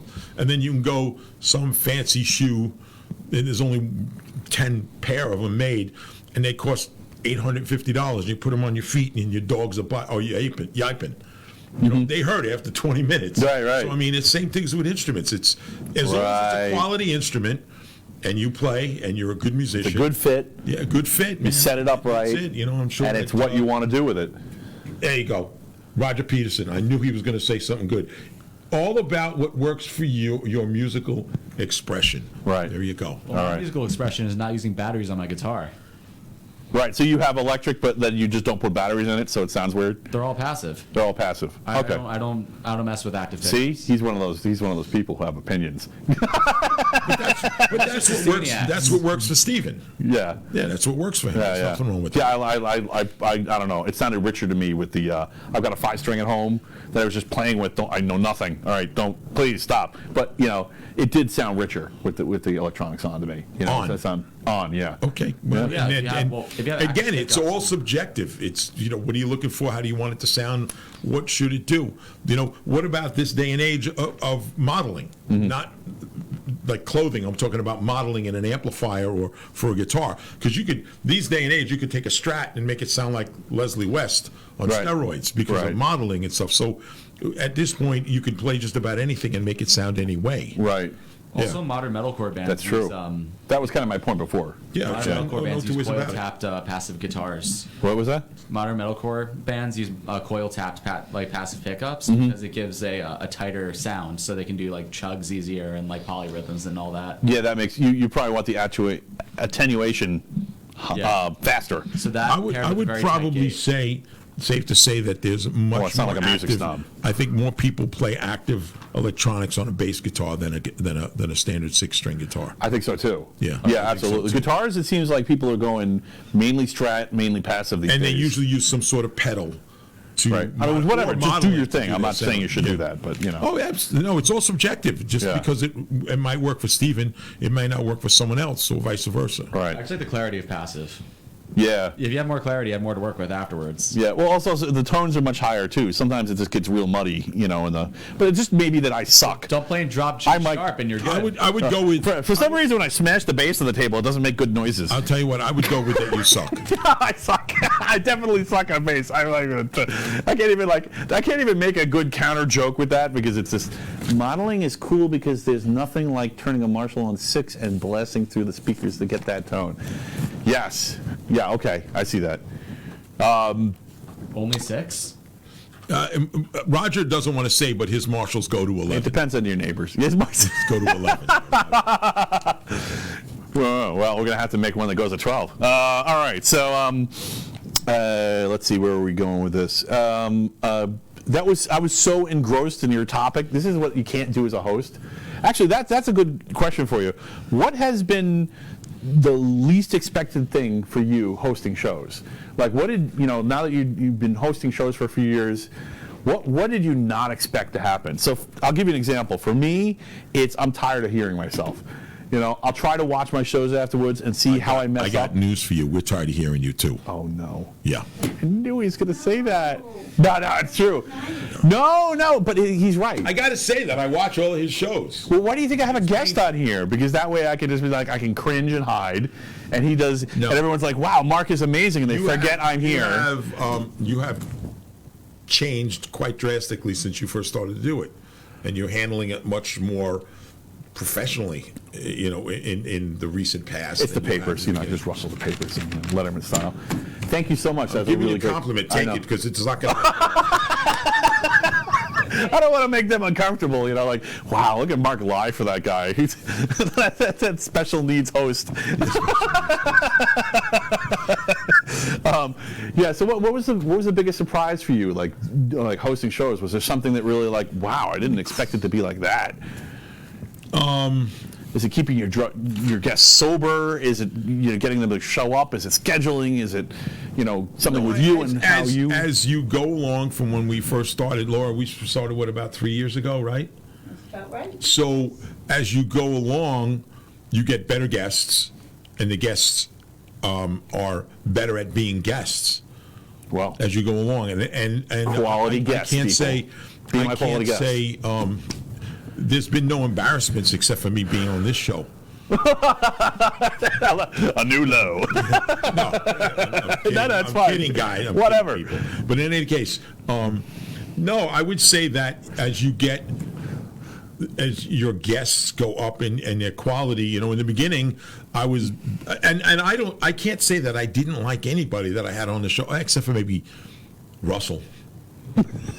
No, I'm kidding. He's a good friend. He's a very good friend. He's a very good friend. But no, you gain the knowledge and you gain the ability to kind of move people around and get them to do what you want, even if they think, or a lot of people are nervous when they do this. Right. I'm not nervous. You got to trick your fucking guests, don't you? What's that? I do. Yes. So, and a few people, and I'm not going to mention names because no one was bad, but a few people, and there were big names in the business, were a little apprehensive of doing my show. Which is like something you wouldn't think would happen, right? No, They're used to being and then when they came on, everybody was always like, "Come on, I'm having a great time, man. Can I do this again?" Yeah, man. Absolutely. So, I don't think it's magic. I mean, Laura seems to think that I've become a great host. I think I'm the same person, and I also think that I have a reputation in the business where people are like, oh my God, I got to deal with this guy. But I'm not that kind of a person. I'm really not. I'm not that way with my guests, except for you. Hey, Raymond. Yeah. I know. Well, you got to come around, pay full circle, and pay your dues, and help out the needy. It's an interesting question, but I can't say that I was really ever surprised by something that happened. Right. It's always, I can't tell you a show that I didn't have fun doing. I enjoy what I do. I really do. I enjoy what I do. I never thought I would. I never thought I would enjoy it. I mean, Laura had me doing a couple of corporate Really? So you didn't think you were going to enjoy it at first? No, because I was never really. Like, all right, so let me start at the beginning real quick, and I won't make it long. No, in the early 2000s, your show, man. I'm here all night. In the early 2000s, I was asked to do a radio show on a radio station out east, and they wanted me to do something every day and be a regular. I didn't want to do that, so I offered them, I'll do something once a week. Give me an hour once a week, 2 hours. They go, okay, we'll try it out. So I started out on Friday nights, and I brought on some people that I knew well. Joe Rock from WBAB. He back then. I think he's tuned in. Joe Rock. I don't know. I don't think it's the same Joe Rock. No, different Joe Rock. Okay. It might be, but in any case, he's a very good friend. But make a long story short, I didn't know that I was going to have that natural gift of gab, but I did have other people on with me. I had Joe, I had my good friend Sean, we had characters. We had Driver Ed and Special Ed. These two guys with the name Ed. And so if you're on the radio, we didn't have any cameras back then. So we were deciding what we were going to do with Eddie. The two guys. One was a character, one was an engineer, but they were both characters. They had mics on and everything. So I said, okay, you drive for a living, no matter what it is. You're Driver Ed, and you engineer. And the best thing next is because you are a problem child, you're Special Ed. So that's how we came up with these names. And it was dysfunctional, and they argued, and it was great, and the audience loved it. So I didn't realize that I was going to enjoy it right away. And I did. Right. It was a lot of fun. I had a great time doing it. And Laura said that you should do it again. I was like, I don't know. It's Laura. Always with her secret ways, seeing things other people don't. And her internal dialogue. Weapons, no two ways about it. And then we were able to bring, Stephen on as an engineer, and he actually helped it out going smooth. Stop with the funny looks over there, man. It's all right. You're going to have to rewind to listen to it because he's not going to repeat it, but I think he did. So yeah. I enjoy it. Was fast. I enjoy what I do. I really do. I mean, music is my heart and soul. It's in my blood. So that's what I really love doing. But my shows have been enjoyable. The people that I've met, the people that I hate saying interviews. I turn in every week. I don't treat it like an interview. I just treat it like a couple of people hanging out, whether it's a guy or a girl. We're just hanging out. You're talking and you go through life, because most people say, I want to ask you questions too. Well, of course, I've been in music for the last 216 years. Yeah. So, I mean, you have earth-shattering stories. So. Yeah, well, there you go. So they want to hear my stuff too. And TS is legendary when it comes to stories, because it's crazy things. It's the best, because I've seen that happen on your show a few times, where you'll be interviewing somebody and they'll be like, well, let me ask you about this. And you'll be like, you're the guest. I'm trying to ask you questions. Right, and they're like, please, just one. And you're like, all right. Yeah. And you humor them. They love hearing the stories. Listen, you gain a reputation. Laura is the best. You're right. Yeah, she is the best. Absolute best. But like I said, I love what I do in all the aspects. I wasn't sure that I wanted to do corporate appearances, but Laura had me booked at a couple right before COVID, and they went so well. We had a great time, and I was just being my golden personality self. Which could be rough, but I wasn't that rough. She said, "Don't be rough to these." Well, you couldn't be past what the FCC would put up with rough, because that was live radio, right? Well, yeah, it was definitely, you weren't cursing or anything. It's not that I curse. I mean, I really, as the host, I really don't curse. How trivial! Unless I fire for effect. Put you down. But I didn't curse at all. I don't. That's not part of my normal vocabulary. It isn't. We had rules. You couldn't choke certain people. No, that's true. No murder. It's a good rule on the Technocrat Live, right? No murder on the air. Just turn the camera on. Yeah. Well, it wasn't to murder someone. It was just for the sake of it. It was just the sake of a photo. But Laura would go, Mark, he's running out of air. Oh, okay. I'll loosen a little bit. Setting you up for photo shoots. Yeah, exactly. Or events. So, you have to behave. Does that answer your question, or you need more? That was perfect. That was a perfect answer. Next. All right. Apple versus Windows. What do you use for your music setups? To me, and again, this is all subjective, because people will say they have other ways they like doing it. No, there is only one opinion. No, there isn't. There absolutely isn't. And the day you say that what you do is the best, or you have the best formula for something, you're done. It's over. I grew up on Pro Tools since it came out. Listen to that again. On Pro Tools, it came out and was always on the Mac OS medium. Okay. So for that kind of things, I am used to it. And that's what works best for me.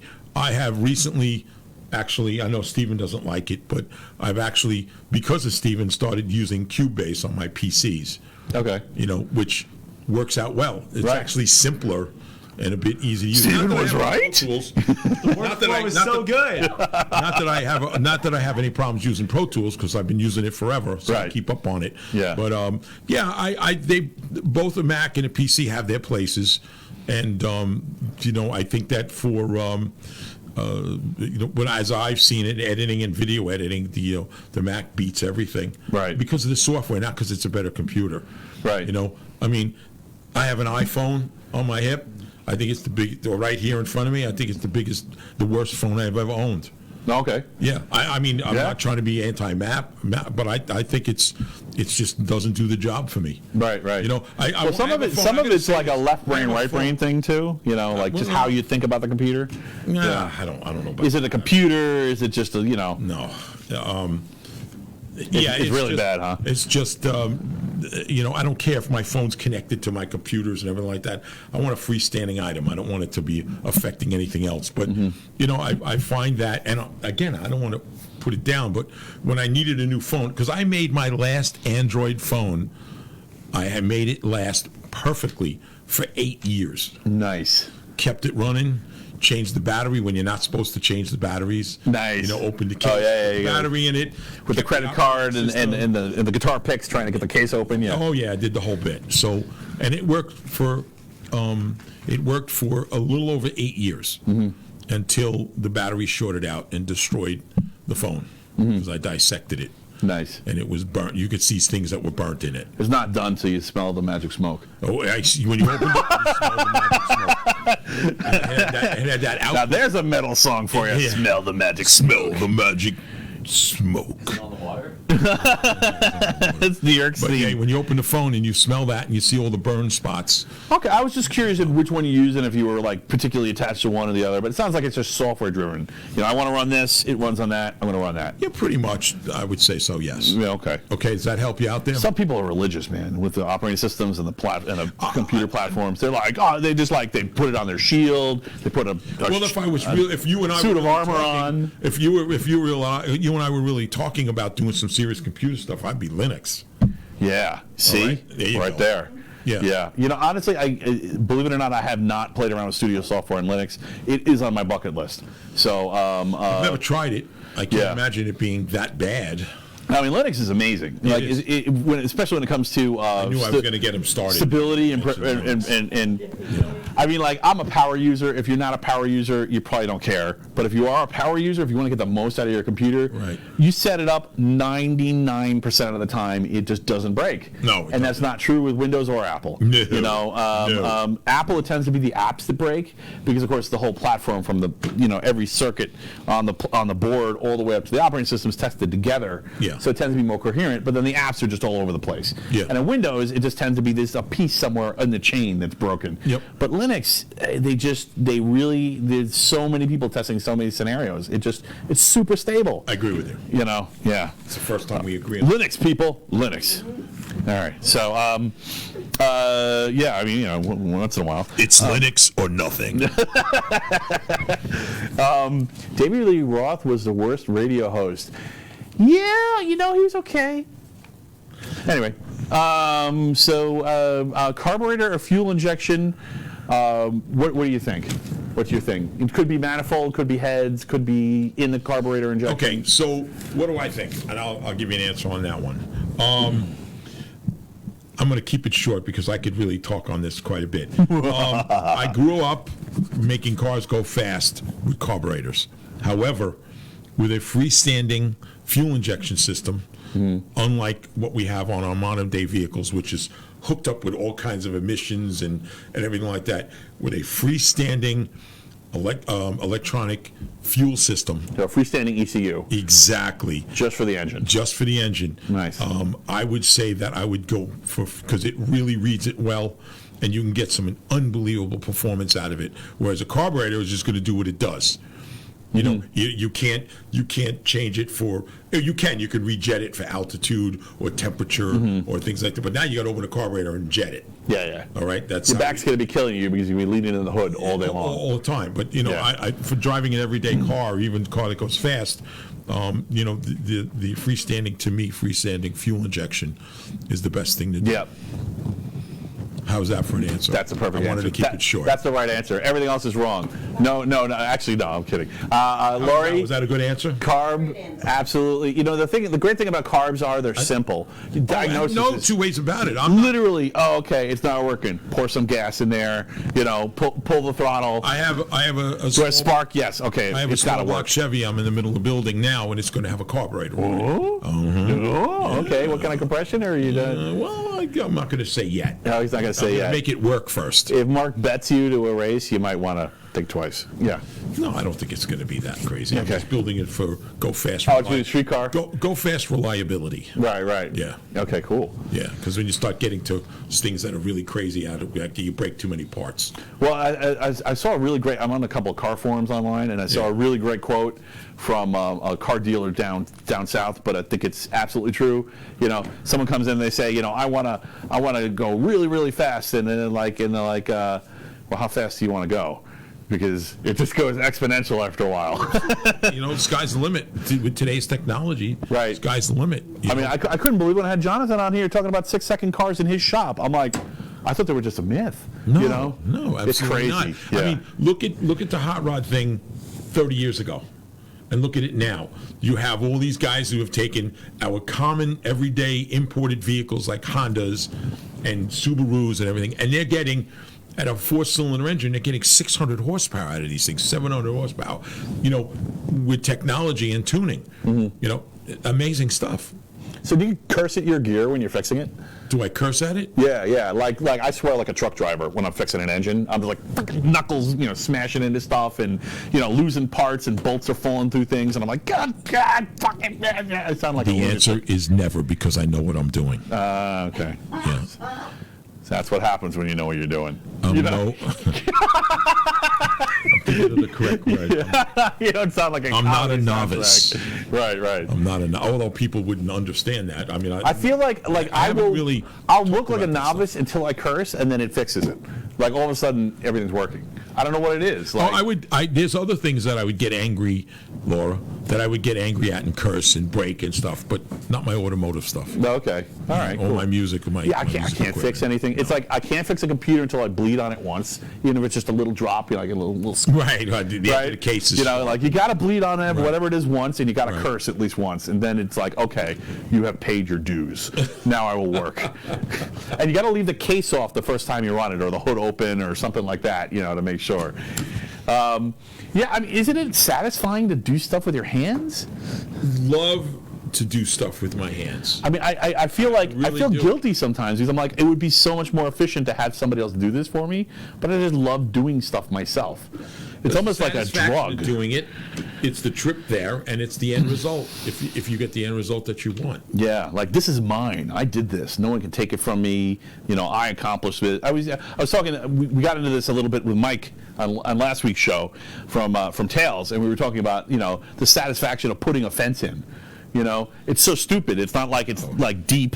It's like you have about a half an hour worth of thinking to do, and then the rest is just work. But it feels so good to see that fence up and be like, I can put that fence up. It's so stupid. I can't help it. It's just like this part of us. We need to feed it. And I'm thinking of it's the good old knuckle scrape. Satisfaction of getting the job done correctly. Yeah, and so it looks good, and it's just modern work is just so fits the soulless. A lot of modern work is like just symbolic analysis, and it's just like having worked in a cubicle farm. You're just working on a piece of a thing, and you just the final product involved you, but you don't really you just get your little piece working, and that feels satisfying. But then it's gone, and you don't see it anymore. Oh, I don't want to miss Jim's comment. Okay, so yes, I do.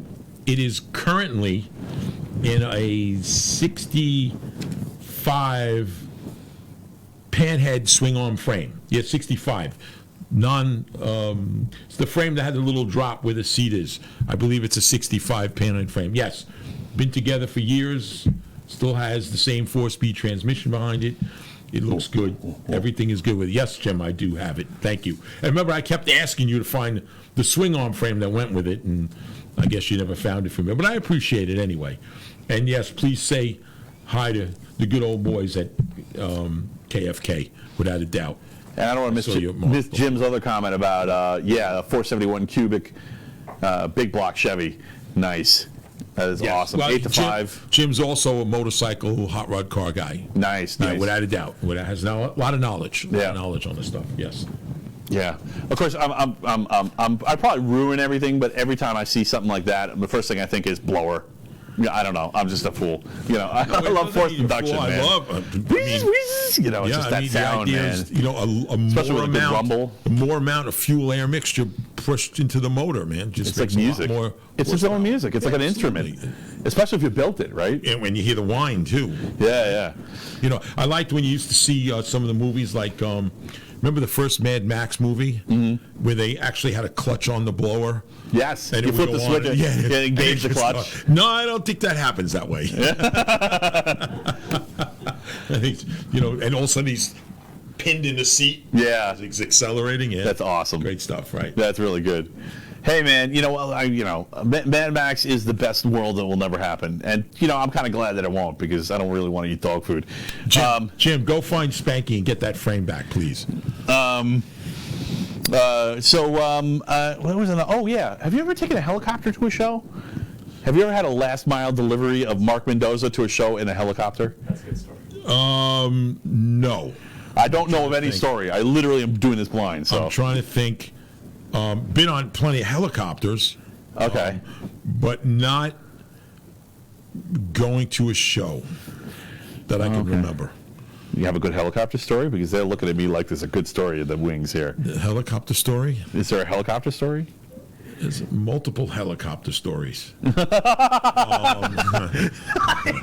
Dealer's choice, man. Let's see what's going on back here. There is a ruckus in the back of the studio. really is. They're whispering stuff like they're conspiring against us. There's something going on. Okay, I guess And they're both smiling and laughing. Laura, should we be clued into this or not? No, we're speaking amongst ourselves. No, okay. I'm telling you. I don't know. It's an Eddie story. Oh, okay. Yeah, we don't appear on with a social helicopter? media in 24 hours. Getting him to the show. Bring in Eddie? Do I know this one? They're not. He told us that. I'll tell you. We'll talk about it later. All right, Okay. no problem. All right, yeah, But in yeah. any case, Sorry, folks. Top secret going to be a later yeah, episode, maybe. Yeah, we'll have a late night episode. I've been on some crazy helicopter rides. When we played, I just think it would be so cool to be like just dropped off and like behind the stage in a helicopter, or even like climb the ladder down onto the I'll tell you stage. a good story about with a helicopter and a couple other things. In 2003, I want to say it was either February or March of 2003, Twisted Sister did a USO tour. Oh, nice. Yeah, and it was Oh, that's the remember, best kind of when the helicopter war broke story. out in the Mideast. Right. So we couldn't go to. We were supposed to go to the Mideast, so they sent us to South Korea instead. Sorry, Lori. What happens in the chopper stays in the chopper. Laura, you're a rip, dude. So you're USO and you're in the Mideast. So Hello, Star. Thanks for tuning in. We travel to Korea and we have some amazing shows. I mean, playing for the military was great, and they all appreciated it because they get so little entertainment in Korea. So we traveled because the gigs were pretty far apart in the country. We traveled in 2 Chinook helicopters. You know, those are the, for people who don't know, those are the twin prop military nice. helicopters. Nice, big, nice. And they, when you get in these things, they're big all haulers, right? They're all very old. And there's no, we're used to getting into an airline or a plane has an interior, and it's, even though it's plastic, it's still nice. You get in there and you're looking at all the electronics and because there's a lot of hydraulics. Because when in that these crap things. breaks in the Right. middle of a firefight, they need to fix it. Exactly. Yeah. So and then you're seeing they have rags tied around little places because the hydraulic fluid's pissing out of the lines or anything like that. They were great, though. The soldiers and airmen and Marines, they were all incredible. But anyway, so we flew in 2 Chinook helicopters just about everywhere we went. And one of the last shows we did was up at the 39th parallel. So we are flying over dense forests, Okay. a lot of hills and mountains, and the pilots were told to make the ride Ride of the smooth Valkyries for is us. totally playing in my head right now. Ride of the Valkyries is Yeah, you totally got it. playing in my head. So the guys, we're getting ready to do the flight. It's to go to up there, and we were talking to the pilots, military pilots, and who've been through war and everything. Right. So They've been in the ship. I was saying, like, okay, so you're flying at a certain height, and we're going over the tops. I said, what if you're on a mission? He goes, we would be down low in the valleys and rocking and rolling around everything. So I said, so everybody wants to know what the ride is like. Can you just do it for a couple of minutes? Like, if we can't handle it, are you sure? Yeah, everybody's like, yeah. Okay. So when the helicopter pilot says, "Are you sure?" Maybe you should think twice. we take off, right? We take off, and we're rocking and rolling, and I'm sitting at the jump seat between the 2 pilots, right? And I've got a headset on with them. So, And I look back at everybody, and I said, I'll turn around, look at everybody, goes like this. I said, all right, everybody's strapped in and ready to go. You rock and roll for a minute, so before we get everybody sick. And he goes, yeah, let's go. And he calls the other helicopters, and we just dived. I mean, it's these massive helicopters falling out of the sky, just dive. And now they're cranking up the speed and whatever, because now you can really hear that, that wop, wop, wop sound. Yeah. It's really intense. And we're going like a roller coaster between all these valleys and over hills, and I mean they're only, I don't know how close they are to the treetops, but it's not far. Like you can reach down and grab something to eat. Right. And we're looking, and you're looking. They're banking like caught me a squirrel. They're banking, and so you're looking out the window behind you, and you're looking straight down at the ground. Yeah. So after a few minutes, I'm looking at the guys, and some of the guys are going. I said, okay, guys, can we level this out? Yeah. Mission accomplished. Can we, and to me, it was like, great. I love roller coaster rides. So yeah. We did. They came back up, and they relaxed it. But yeah, when we got off, because you can't talk in these things. You need a lot of hearing protection because they're so loud. Yeah. So it's not like you can go, hey, D, how do you feel? Yeah, he's not going to hear you, So we're over there writing signs to each other. That was so funny. And there's pictures of that stuff. And I should get some of it so you can post it, Laura, because some of it was just that would be amazing. I want to see those pictures. The guys are so funny. So we landed. Guaranteed likes. They were like, oh yeah, you could see some of the guys were kind of different shades of green. Yeah, from that, I loved every minute of it. But yeah, it was pretty wild. So also one of the flights I have to say is. I can't remember the position at the back door they call it. Crew chief. So, they have that ramp that comes down. Mm-hmm. So they left it down, and we were tethered in, and I'm sitting on the edge of that ramp with my feet dangling into nothing. Nice. And you can only lean forward enough. You can't fall. Only certain people are okay with that, by the way. So I got tethered in, and I'm sitting on that ramp door there, and I'm like, this is the best big screen TV I've ever seen. You're looking at the complete world. Bugs in your teeth and everything. Or your one ear at least. Yeah. So you're cruising along. Obviously, you have headset on because if they got to tell you to get up and go back inside, But you're tethered in, so you really can't go anywhere. Right. It's not that you can even get your butt off the gate, off that ramp and fall. Yeah. You really can't move. You're tethered in. So, it was great. I had an amazing time. Yeah. And then I'll share this also about it. I got to fire all kinds of weapons there. That is rocking and rolling, Laurie. Yes. Oh yeah. I got to fire all kinds of great weapons. I fired so metal. All kinds of things, but one of the most fun things to fire was a 50 caliber machine gun on the top of a Humvee. Whoa. 300 rounds through that thing. Wow. Into old buildings. What is that, like 20 seconds to get through? No, because it doesn't cycle that fast. Okay. But it was great. And you don't just keep it wide open. You smoke the barrel on it. Right, okay. But I'm up there and I'm wearing all the gear that a soldier would. They made me put on helmet and flak jacket, all that stuff, right? And I'm up there. And you see the building just disintegrating, had a great time. So they came up with the soldiers that we were with, or the airmen, because I think it was really the Air Force and the Army that was actually taking care of us. They said, great, since you can handle it so well, why don't, when you guys go on stage tonight, because that night we were playing to like 35,000 servicemen, mm-hmm. and women, everybody. So they came out with this brilliant idea.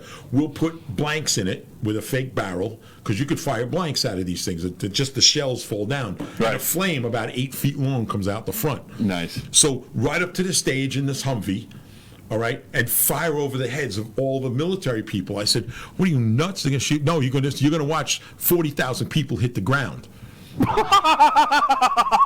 So the lights go off, and here I am. Why is this a good thing? Then they said, jump out of the turret, and the Humvee's the same height as the stage. Just jump right on the stage, grab your guitar, and play. Mm-hmm. So there is video footage of me doing this. So I'm pulling up, and as we're coming in, and all right, you got balls, man. Holy cow! I would be like, they're gonna kill me. The blanks are even longer flames. If somehow they set it up to do this, right? And I'm like coming out and going, bah, bah, bah, bah, bah, bah, bah, bah, bah, bah, bah, and you just see everybody just hit the ground. And you got 40,000 That's awesome, people man. in the military just hit the ground. And again, it was blanks, and the flame was coming out. And they were relaxed, so I kind of think they really knew it wasn't for real. Yeah. So here I am. I jump on stage. I got all this gear on, and I got to quickly take everything off. Right. That I had everything on, and then we went into the first song, and it was, I had a ball, man. I had some of the best times hanging out with all the people from the military. It sounded like great. the best metal shows are USO metal shows. Oh, man. Everybody loved it because they were so starving for something from home. Right. And TS being from here. Did they just automatically go to you to be the one to fire the gun out of the Humvee, or was it like, it's got to be Mark? Yeah, they came because of what people said. So you got to do this. So and There's a reason they call him the animal. Exactly. So it was a lot of fun. I got to say it was a lot of fun. Those are great stories, and I've never heard even the slightest inkling on or off air about those. So I'm so glad I asked. Helicopter stories rock. For a little bit, one of the craziest, another exclusive here in the Technocrat Live. One of the craziest helicopter story, and I'll get to it real quickly. I don't know, 7 or 8 years ago, somewhere around there. She says, "Thank you for your service." Good. You thanking me for my service. All I did was destroy some old building, firing into it. Yeah. You thank them for their service. That's better. Yes, absolutely. Thank them for their service. But we played the Faroe Islands. Yeah. Do you know where the Faroe Islands are? Well, I don't get stumped often, but I've probably knew at one point and forgotten. Shoot, fill me in. What are the Faroe Islands? So, if you were to look at a map of probably, I would say like Iceland and the British continent, up there between them and not far from Scandinavia is a group of islands called the Faroe Islands. Definitely didn't know that. I was wrong. And most of the islands are not habitated. There's no humans really there living there, and it's they're wild. They have an incredible fishing industry there, and the promoter put anybody who wanted to go into this big helicopter and took us around the islands. Dude, this sounds like a Death Clock cartoon. Well, I can't believe this is real life. To me, I loved it. I think some of the guys in the band, no, it's amazing, and crew, because they're flying around these islands and they're banking hard, and you're looking straight down. And to me, it doesn't bother me. I love that. Mechanical stuff, helicopters, planes, love it. But I mean, it's like if something happens, there's no band left. There's not even one left to tell the tale. I mean, you gotta fly places to Europe and South America and the Far East, and you gotta fly there. You can't take weeks to get there on. That's my kind of dark humor. Exactly. So but no, it was great. I'm not saying it was bad. I mean, the band loved being on the Faroe Islands. The few days that we stayed there, they treated us like royalty. But every place we go, everybody's been great. I can't say anything's been any better or worse anywhere. But you're talking about experiences that you remember because you're in a business for 40 years and more than 40 years, and it's not, you don't remember every single thing, but some things really stand out. My parents were both part of World War II. Mm-hmm. So when I got to do the USO tour, and some members of my family also were in various wars and served in the military, and so when I got to do the USO tour, I just thought it was, hey, this is a great payback because we don't make any, you don't get paid to do it. Mm-hmm. Your crew gets paid and they pay your way, but the entertainers cannot make money doing it. Not that we wanted to. Like, okay, well, this is what we can do to help entertain our. They pay the expenses, but it's not a profit thing. No, they don't give us. We don't see any money. They pay for your flights and your movements, and they make sure that you have good places to stay and everything like that. Right. And the military, our military was just, including the South Korean military and South Korean police. They all treated us amazingly well. It was great. Awesome. Going up to the 39th parallel and being right in the village, and here's North Korea, and you're looking at North Korean soldiers, and you looked at the what do they call it, the bridge that they use to exchange prisoners. I can't remember the name of it. Mm-hmm. I don't know the name of the bridge. Yeah. Anyway. In the DNZ though, right? Yeah.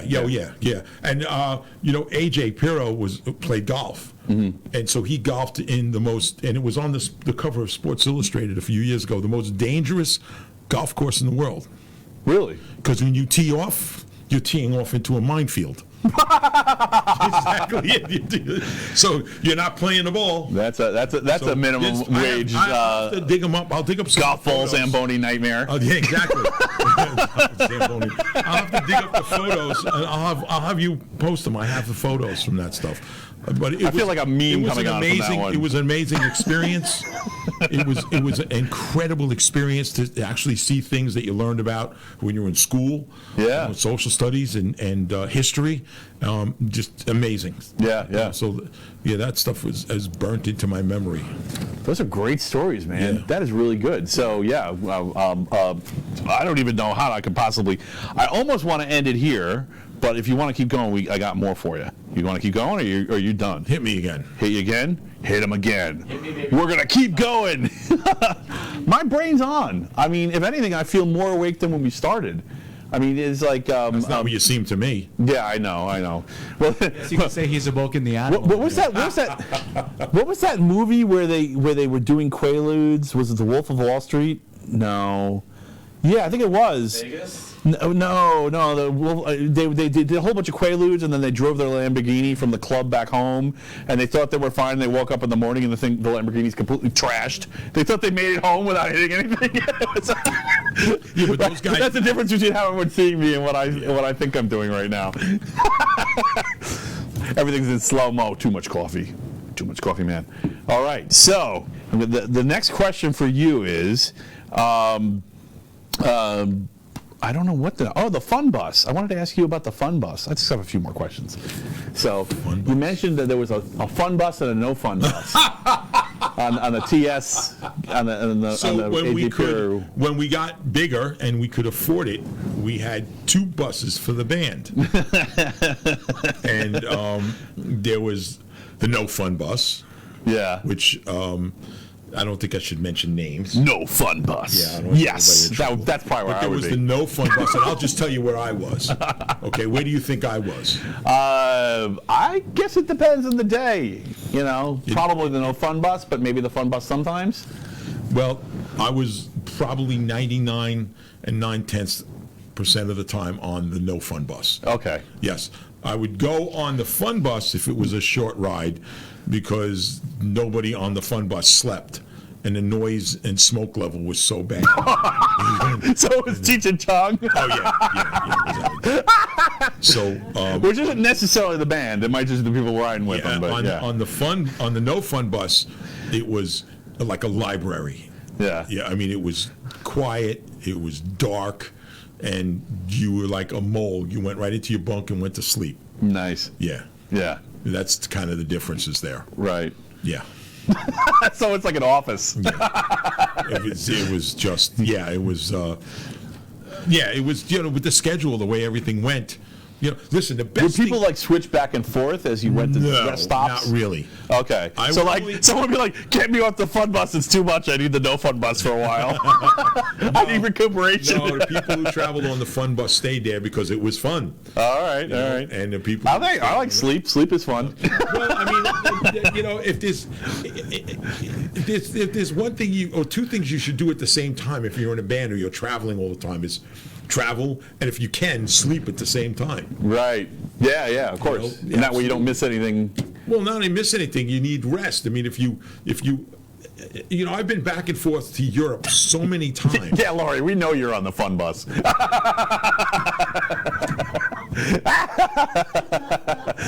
Elevator music playing on the no fun bus, yes. There's no music playing on the no fun bus. There's no noise. There's no music. Thanks for tuning in, Sue. Once we would get on and turn on a movie or something like that. And we wouldn't even make half hour to the movie and turn it off. Everybody would go to sleep. Yeah. But it was the best thing I did for myself, for health reasons or whatever it was. Right. To keep my feet planted on the ground was, you got a professional driver. You got to wind down from the show. Go to sleep. Yeah, man, I'm with you. I would definitely be the John Paul Jones of the band and just kind of chilling in the back. I would not going to every party. I would do a few things on the road. Or the Mark in the band. Right, but we're going to rewrite that archetype. I would sleep, and then there was some things that went on that were great. That was to our advantage. Right. So since Well, I had a Class A license with all the endorsements. Of course you know what that is. Yes. So I would. Mark can fly the space shuttle if he wants to. I would. I could. But I would put the band or management would tell the trucking company and the bus companies to put me on their insurance roster. Yeah. As a driver. So, the driver would drive. If we had a long ride, and it's a 14 or 15-hour ride or a 12-hour ride. How long can he sit behind the wheel? Right. So since I knew how to drive these vehicles well, and the band would rather have me drive, I was smoother. So, I would go to sleep, and I would sleep 6-7 hours and wake up, the sun to be up, and put myself together, grab a cup of coffee. We have a kitchen there and everything. Nice. And grab my sunglasses and stuff, and I'd run up to the front, and and the driver's been driving all night.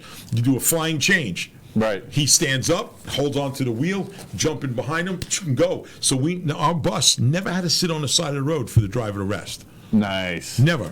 We got in the next city before everybody if it was a long ride. Yeah. So in other words, when you got to the city, if the fun bus was having a little too much fun, you'd have to go back and rescue them. No, we left them on their own. Good luck, guys. Yeah, hope you get there. Rescue anybody. We'll send a helicopter. On the fun bus. I'm not even selling helicopters. You'd be thumbing a ride to the next city. That's cool. Yeah, so I got a question for you. So I know that you grew up in New York and you lived here your whole life. A lot of the band members have moved on to new places. Why New York? Why are you here? Is it just that what is it about New York that keeps you here? Is it the nostalgia? Is it the people? Well, I love New York City. Right. But it's really not New York that keeps me here. Yeah. Well, look at who doesn't love New York City? I love New York City. Yeah. You could, except for now during Corona or COVID. Yeah, well. You can't do anything. But before that. It's the no fun city now. That's just not it. I would say that New York is not the thing that's keeping me here. The family, the fact that my businesses and everything I do is here, and my family was here, and why was I going to leave and just be alone somewhere else? Right. So I always stayed here. Right. Do I envision leaving someday? I certainly hope so. And not in a pine box. Yeah. Yeah, no, that's cool. Yeah. Well, I mean, sometimes the best part about New York is leaving, and then you get served at a venue, a store, and 20 minutes later, after your first transaction, you go, oh, that's why I miss New York. And then you appreciate it when you come back here and everything's like this. Yeah, you're right. There's good and bad about everything. Yep. But, it's, who knows? But then again, it was dirt cheap, so, Yeah. There's definitely some gotchas with living here. That's what kept me here. Don't get parking tickets if you visit New York. It hurts. It hurts. It really hurts. It hurts. Is that a good answer for you? Yeah, that was a great answer. And thanks, Jim. And, sorry, I thought he was tuning out. But okay, thanks for tuning in anyway. And he is tuning out. Ha! I was right. The no fun bus arrives early all the time. Fun bus ends up at the wrong place all the time. That actually happened a couple of times. Really? Yeah. They went like wrong turn at Albuquerque or something. Wrong turn. Yeah. Yeah. Left at Albuquerque. Yeah. I knew where I was going. Holy cow! I could not shut my wife up when we passed by Albuquerque on a cross-country trip. She's like, "Oh, I'm gonna make a wrong turn at Albuquerque." Get to Albuquerque. The kids are like, "What's her problem?" I'm like, "Oh my god." She's so cheesy. Left turn at Albuquerque. Yeah. So, all right, I know that we were talking about the topic of psychopaths on the show, so I'm just going to throw it out there. I'm not going to harp on it, but if you wanted to talk, if you had a psychopath story you wanted to share, we've talked about it in private. I don't know. Of course, don't use real names and real people. Don't make it obvious who you're talking about. I'm on this show with you. Isn't that enough? You hear that? You hear that? He's right. He is fearless. If he's willing to do this, he'll do anything. I don't know if you wanted to. It kind of doesn't fit the mood, I wrote this down it doesn't fit the mood. Forget it. All right, we'll come back to it another time. At this point. Yeah, I know. So actually, the last thing I really want to talk about. All right, that'll be the last thing. The last thing. Yes, and this is the last thing. And man, you've been a great guest. Thanks so much. Pyramids, the best. The best guest. The only person that might have been better was Mark the first time, but no, Mark the second time is better. Because he not only is the best, but he also gets better with age. So, Ooh, good answer. So, boom! How's that for a compliment? I'm not even kidding. you're good. So my wife was actually kind of bummed out because the Pyramid Club in New York is closing. And, I mean, it's not the only one. I mean, there's so many small businesses closing. It's really driving me nuts. And somebody was making a joke about, like, bringing back the Mad Hatter. But there are plenty of bars that are around that, you know, were doing okay at least before COVID, and now they're in trouble. So is there anything that you like want to share about what's going on in the club and the bar scene? Is there anybody that needs help? Is there anything we can do to affect the outcome for better? It goes way beyond just clubs or bars. I know personally people that have owned all types of businesses that have closed and gone for good. And that's just awful. Could we have done a better job as a country or society to save some of these things? Who knows? You know, you just can't hand out money to everybody, and you can't change the rules that they believe. I'm not even going to get into it. Was our government correct in what they were doing, or what they did, or what they should have done? Who knows? You know, there's so much you can get into. Well, I will say one thing about that. Our government almost always, if not always, took advice from top scientists and top institutions. So some of the blame definitely falls on those science but institutions. But also, they also spin it in their own way. Of course, yeah. All right? I mean, there was a famous line. They may have painted the ball, but they were handed it. I love some famous lines that you hear, and I remember this is quite some time ago, that someone said, who was very high up in the government, said, people turn to the government for solutions. The government is the problem. You know? And that could be from any side, anywhere. I'm from the government. I'm here to help. Yeah, okay, that doesn't work. But in any case, unfortunately, there's so much that's gone that we'll never get back, you know, including people. Right. You know, the businesses are not the only thing we lost. That's the worst thing. You know, but we lost also we connect with businesses, too. Right? No two ways about it. I mean, do you want to see all these small businesses go away? No, absolutely no. Restaurants, and with so many great places. I feel like maybe I'm really just shooting off the cuff. I haven't even thought about this ahead of time, but now we're talking about it out loud. I feel like almost like there needs to be tax breaks or something for small businesses to encourage small businesses to open back up and take up those places. You know, like there's all these venues that we used to go to that you are could just probably sit here and talk for days, if not weeks, on all the problems that have happened because of we got to fix the pandemic. I mean, we should, but I mean, at what cost? I mean, what do we do? What's the answer? There's no answer. Yeah. You know, you try to do the best you can. I remember when we had Hurricane Sandy, on the South Shore of Long Island, and there were certain communities that were decimated. I mean, completely decimated. And but of course that was a much shorter time period, the recovery from Sandy. Right. So I remember everybody saying, okay, once Long Beach was able to open back up, you got to go there, even if it's to buy a slice of pizza, you know, or go to a restaurant or go to something in Long Beach. The same thing. Yeah, Long Beach is a wreck. Same thing with Island Park was destroyed. So you go there every once, and I did it, and I know a lot of people that did it. And same thing with East Rockaway and Atlantic Beach, and some places a little east of there, like down by in case you're not from New York or the Long Island area, these are all barrier islands. Barrier islands, yeah. They're only like a quarter-mile wide, and they run along the southern border of Long Island. And I mean, Hurricane Sandy, the whole thing was underwater. Everyone was just ruined. So I mean, so they only had months to deal with. I mean, some people didn't move back in for years because their houses were literally destroyed, but the businesses in Long Beach as an area, as it's a city actually, Long Beach, the city of Long Beach. I used to live there. Yeah. And so you were able to get back there in relatively a short period of time compared to COVID, what we're going through with COVID, and people went. I mean, I remember this weekend, okay, we're going to go to Island Park. Then we're going to go next weekend, or in 2 weekends, we'll go to East Rockaway and go to a bar or a restaurant, and then we'll do Atlantic Beach, and then we'll do, you know, the south side of Amityville, because that was also hit into Suffolk County. So you did what you could, but if the place isn't there anymore, right, because the businesses are gone and the building's empty, well, what do you do?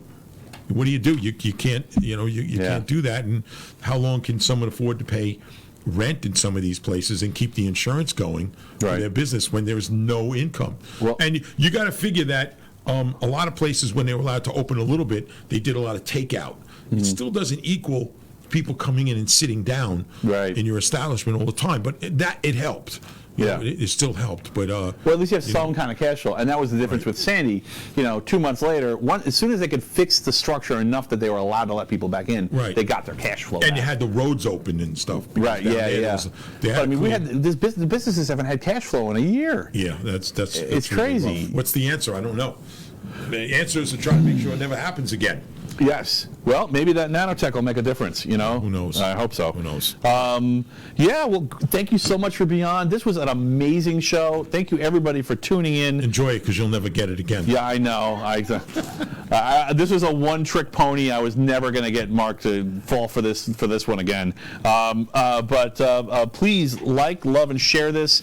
Let everybody know if they enjoy Mark, or if they enjoy Twisted, or if they're fans of Area 22, or if you're, for some strange reason, a fan of the Technocrat Live, 5 o'clock on Thursdays. Share it and like it and send it around. And thanks so much for tuning in. Choose wisely. Choose to share.